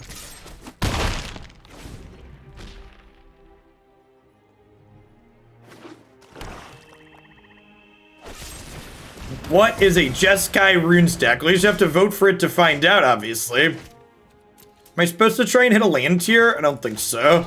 I want to deploy a threat. How am I supposed to hit Shillionaire if you make me spend money to engage?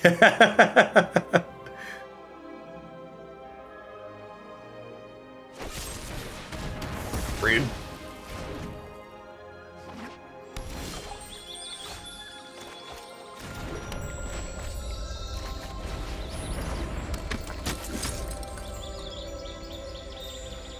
You want to see a deck where Luca isn't bad. I make zero promises that the deck you are voting for in that list is playable. Just to be above the board and call a spade a spade.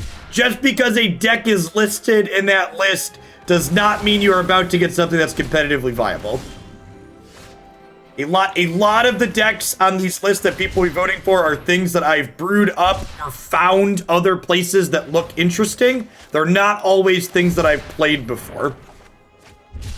I'm making a point to like seek out extra deck lists and import them so that way I can have 3 to 4 things for people to vote on during the week. Are all of these decks on my deck page? They are not. A lot of them are things I haven't played before.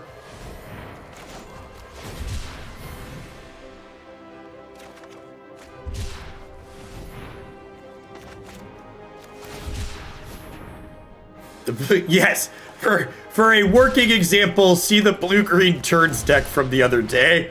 It was a dumpster fire. I mean, we need a land drop eventually here, but our lasers are getting thoroughly charged.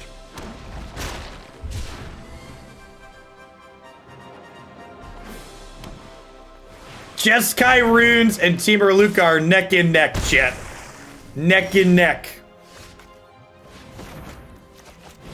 Could go either way.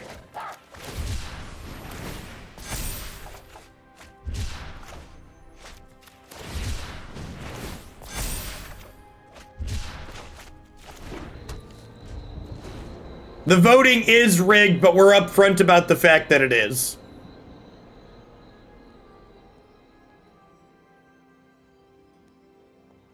Aaron Broad, thanks for the follow, by the way. I think I missed that one a few minutes ago. I voted for the independent candidate again.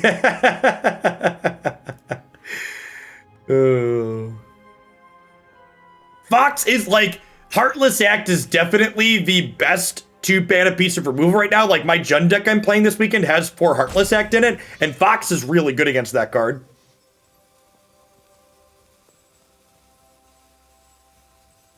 I think we're memory leaking them next turn to try and clear a path. It can like tag an emergent ultimatum ahead of time. And it also like clears a counter spell. Bulky resolves. I'm a single issue voter. I see Grixis, I vote.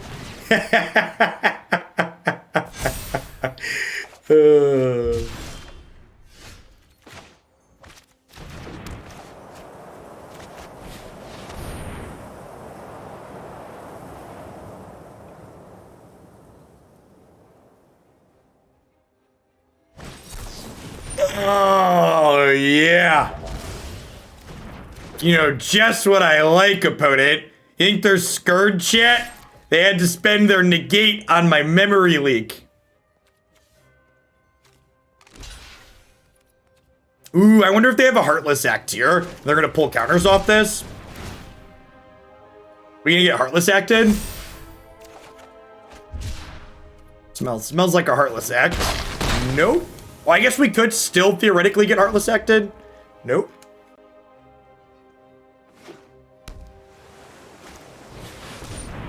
All right, so I just have to make sure they don't exile my graveyard, and we should be able to kill them here. I need to make sure they can't alt Falky next turn. It is currently 242 Luca to 275 Jeskai Runes. Wait, none of those exile my graveyard. Okay, so you're dead? You know this card is here. You know it's at 16. You know I have this.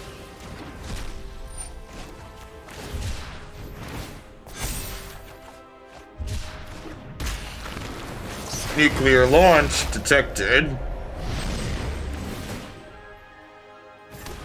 Hey, thanks for the 3rd of a year, Matzo Balls. I appreciate that. Welcome back.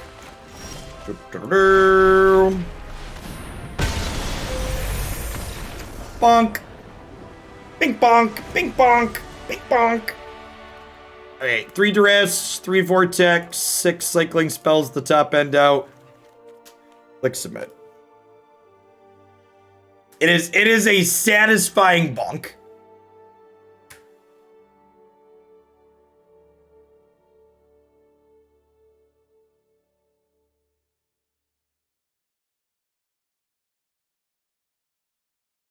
AJ, thanks for the follow. Welcome to the channel.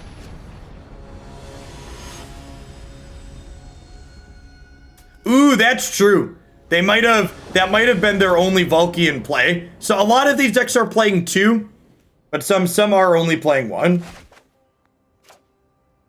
Easy mulligan here, only 1 land, no red source for the Vortex, no Fox.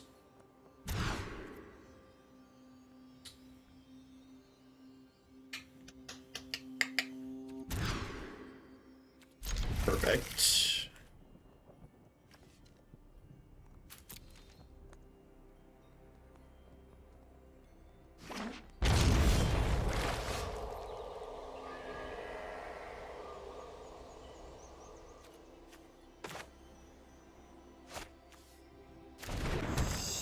I'm gonna try and get ahead of a Duress out of them. Emergent Ultimatum, Cultivate, the Full Stroke. I guess that does counter our thing, technically. Is that crazy to take Cultivate here? I feel like it's not. I feel like I want to slow their development, especially with Roiling Vortex. I feel like I just want to slow them down.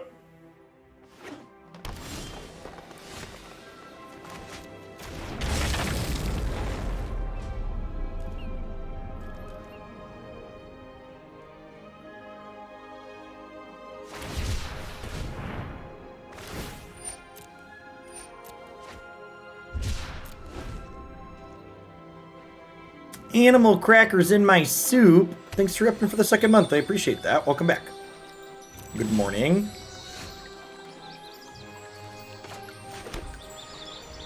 Am I casting Memory Leak this game? I feel like the answer is no. I think this is like a Drannith Stinger and then a cycle here.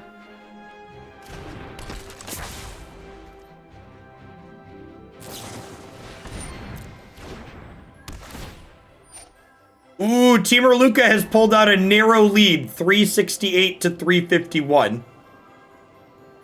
It's gonna be a close one. I wonder if we'll see a burst of votes in the last few seconds here. 390 to 383. Oh no, it's a vicious. There's got to be people fighting here. 400 to 410. 405 to 423. Oh, just Kyroons with the narrow lead. They're both pushing. They're both pushing. Just Kyroons pulls out in front, 490. It's looking like Just Kyroons. Jareth Goblin contributing 267,000 channel points. Thank you for the bit, Skunky Blitz at 160 as well. Just Kyroons with the narrow victory. The voting is fun. I've been enjoying the voting.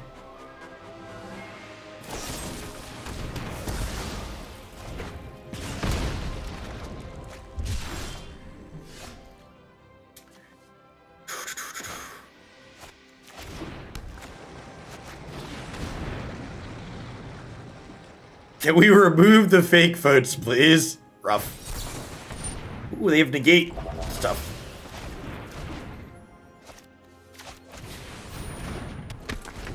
Just doing my part to stimulate the shilcotomy.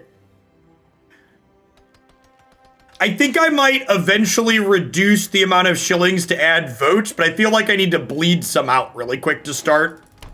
The first day we only did 200 bits to, we only did 200 bits to, or 200 shillings to add a thing, and it went up real quick.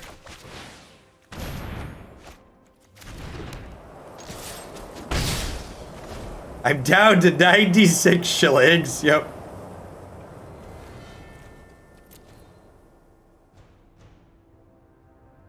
Lurrus does recast the Vortex. It's great.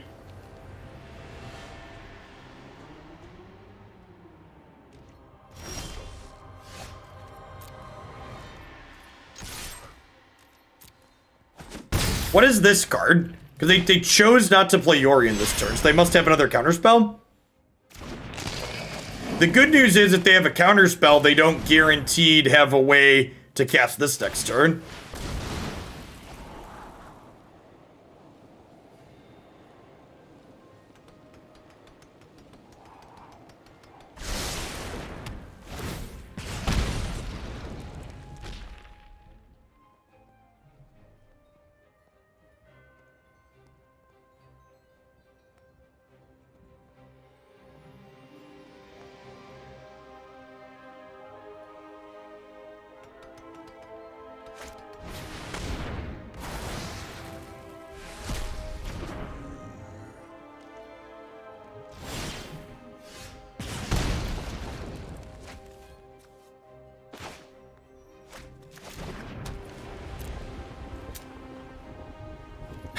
Are we cycling Drannith?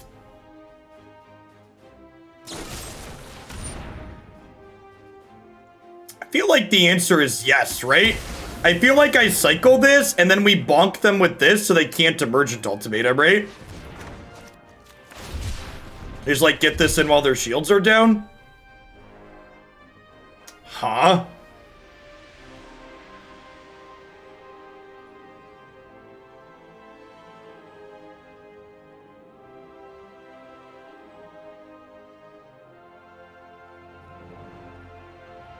Okay, what if I memory leak? What if I memory leak the Yorion at this point? Is that crazy? Just take their pressure? Because, like, the Vortex is going to slowly narrow them down, and if they ultimatum, we flare them? I guess that's not strictly true, though, right? If they ultimatum, they could force me to choose between giving them a turn and exiling my graveyard. I think I want to actually cycle and just flare them this turn.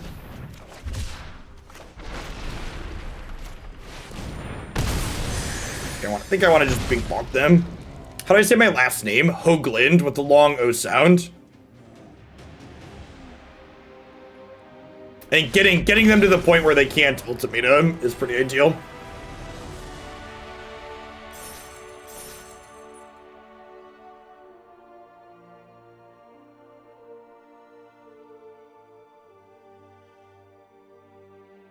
That has to be a lie. It's definitely not Hogland. Or Hoogland. It's Hoagland.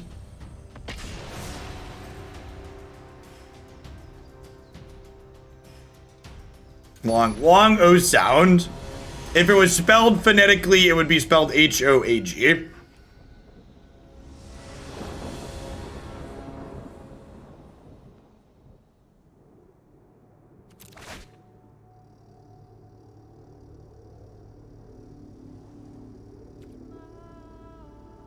It's keepable. Their Yorion deck is keepable against Yorion. There's like gonna play Drannith Stinger on 2.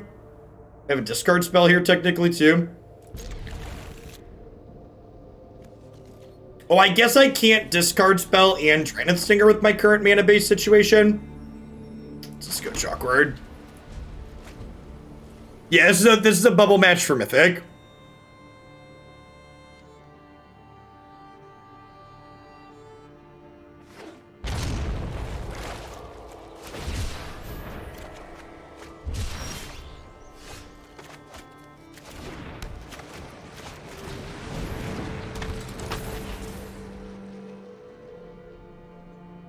Will we see me at in-person events in the future? I think a better way to phrase that question is, will we see anybody at in-person events in the future?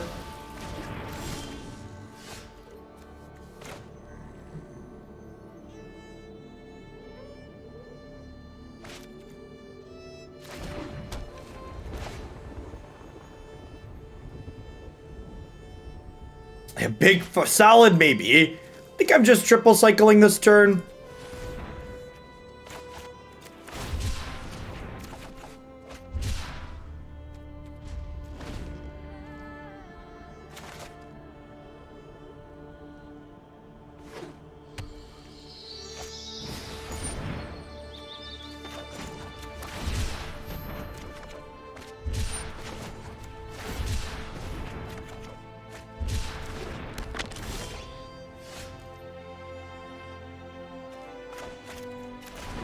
This could be a game where we cast Boon Giver. Oh, you know what? I should have waited to play that because I could have drawn a Black Stars. Memory leaked them this turn.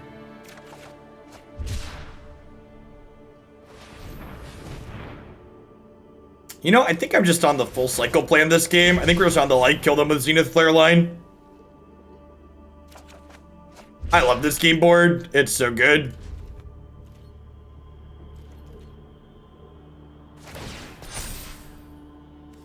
And by 20 them, I mean 20 for them, because Beast Mind Tome, but details.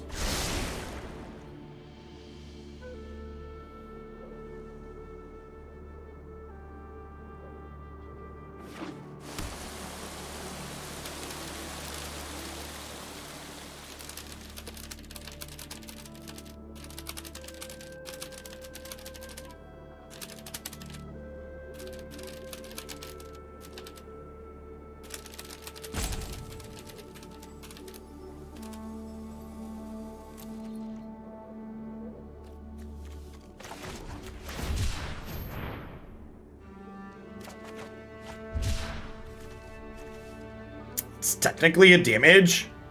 This one might be worth playing out.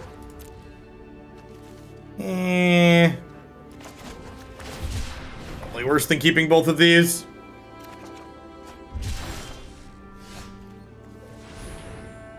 Yeah, I definitely think we're at the cycle the Fox stage of the game.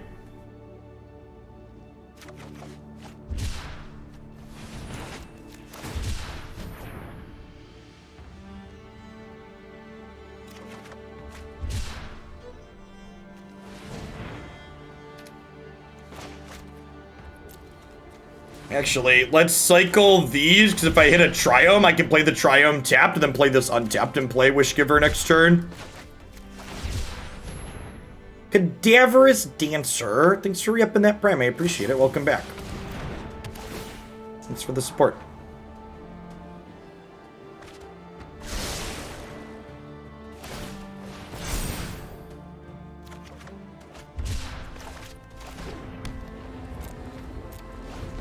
This is at 13.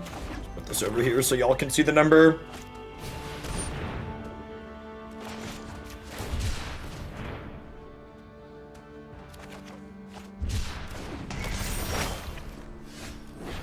It's real good, unfortunately.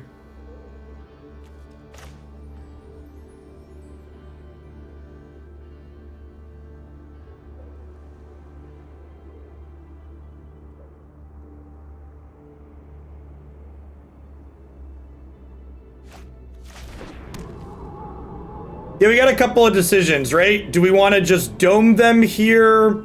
Do we want to cycle before or after? They got a counter. Maybe. I mean, like, does that factor into our play? Like, so they have a counter spell. Sure, you think they have a counter spell. How does that impact the line that I play? We play around the pay one counter. Yeah, probably. I think we pass and then plan to Zenith Flare them in response to this trigger. Or, like, after they do this.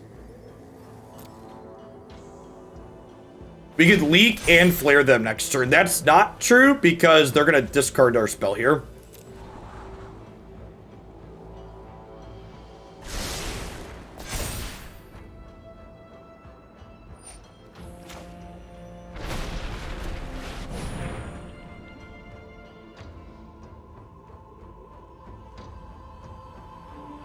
This card is very good against us for two different reasons.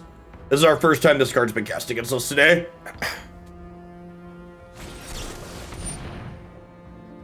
Yeah, them having the negate there probably means we lose.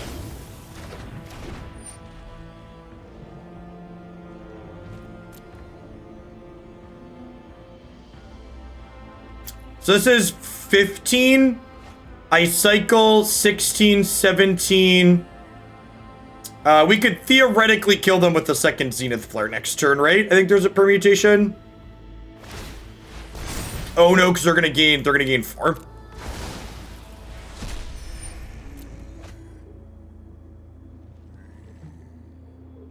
Okay, so I think with that happening, we're actually supposed to just play a draw 4 next turn. Nah, they almost assuredly had it Charizard because they didn't draw with the book at end of turn.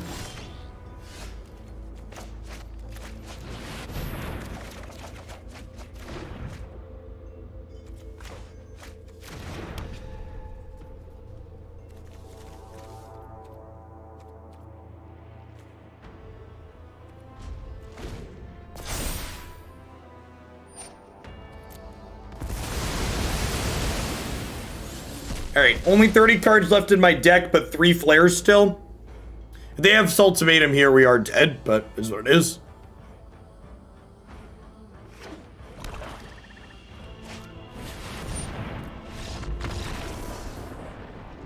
Flares are on empty now, though. Yeah, but we're gonna fill. We have seven mana. If they don't kill us with ultimatum, we get to fill the graveyard back up real quick there.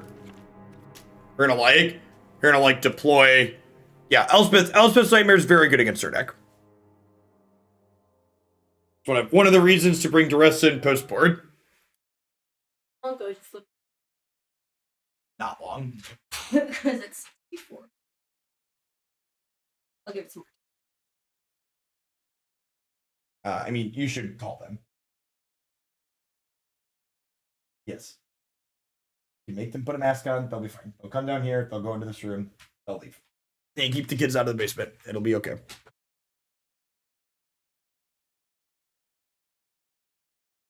I'll chat that I'm COVID paranoid. She is COVID paranoid. It's a good thing.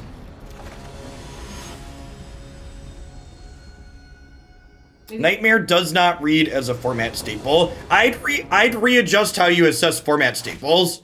I think Nightmare reads exactly as a format staple. It's very, very good. So we go white, black, red, and then we can cycle this.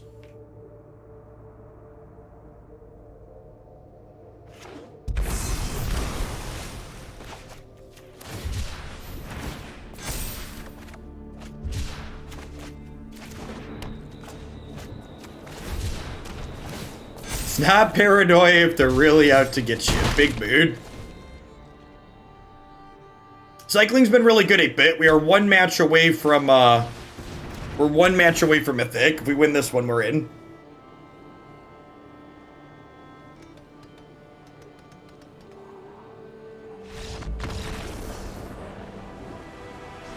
Alright, game 3 on the draw it is.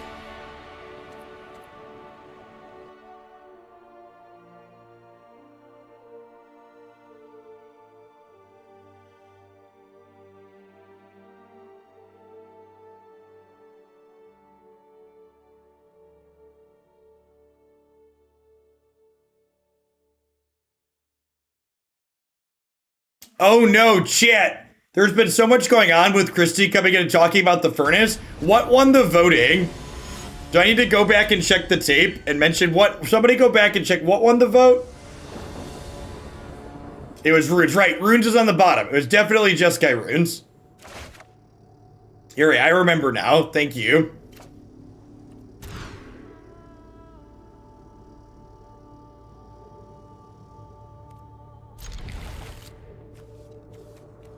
Grixis won. That sounds like some fake news to me, chat.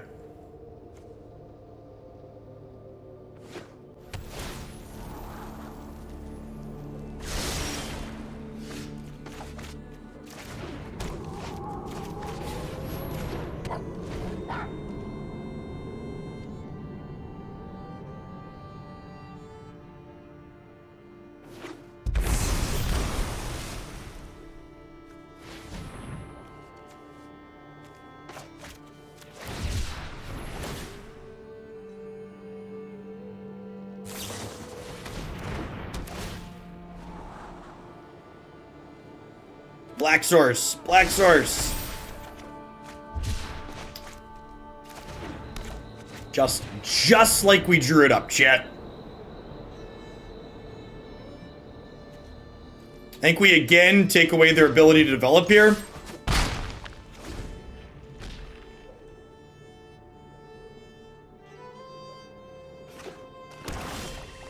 Yeah, like if we can't get someone in to address our furnace right away, like, we have a space heater, we could just run the electric bill up for a little bit. So, like, we're not going to be in danger of dying. But if we could get someone out to look at the furnace today, that would be ideal. Oh, you know what? I should probably leave the black untapped in case we draw Duress, right?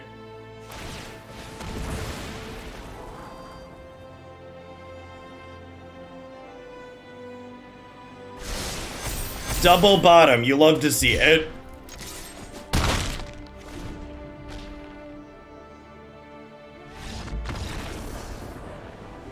We're a mythic gamer, chat. Look at us. Am I a real boy? Is this what professionalism looks like? We're so skilled. Such skilled magicians. Such skilled magicians. Stop being such a tryhard.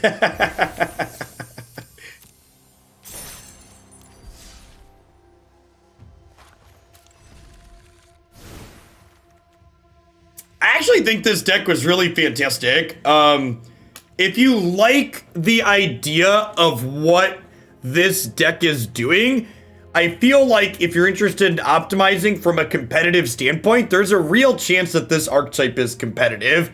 Like, I feel like it's hitting everywhere that I want to hit to be competitive in this format. Let's sort the deck by what the cards actually do. So, like, this deck's really funny when you think about the cards that it's playing from a categorical standpoint, because, like, these are basically like 18 cantrips, so you basically always draw with them. These are sometimes cantrips, like these are our threats.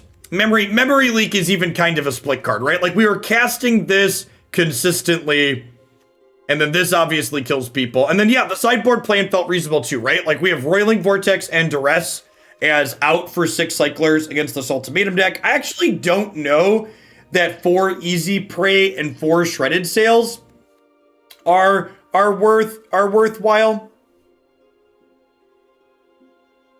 If it gets good, can't Tormod's Crypt kill it after sideboard? Sure, like, Magic's a game where, like, if someone wants to strictly hose your deck, they can hose your deck. But it's also worth noting, you're not just strictly cold to a card like Tormod's Crypt, right? They need Tormod's Crypt, plus they need ways to not die to these cards. Also, like, if you know Tormod's Crypt is in play, you could position yourself to work around it. Like that first game where the Elspeth's Nightmare exiled our graveyard, if our opponent hadn't immediately combo killed us, I think we would have likely won that game with the reset up we had in our hand. So I don't think you want more cards for the Sultai Ultimatum matchup. I think having Duress to tag Elspeth's Nightmare early is important, and I think boarding more than 7 cards in that 6 cards in that matchup is probably wrong. You need to have a critical mass of things that cycle in your deck, and even honestly, even cutting 6 is likely borderline too many cuts. All right, what are we doing? We're gonna play some Jeskai runes up next.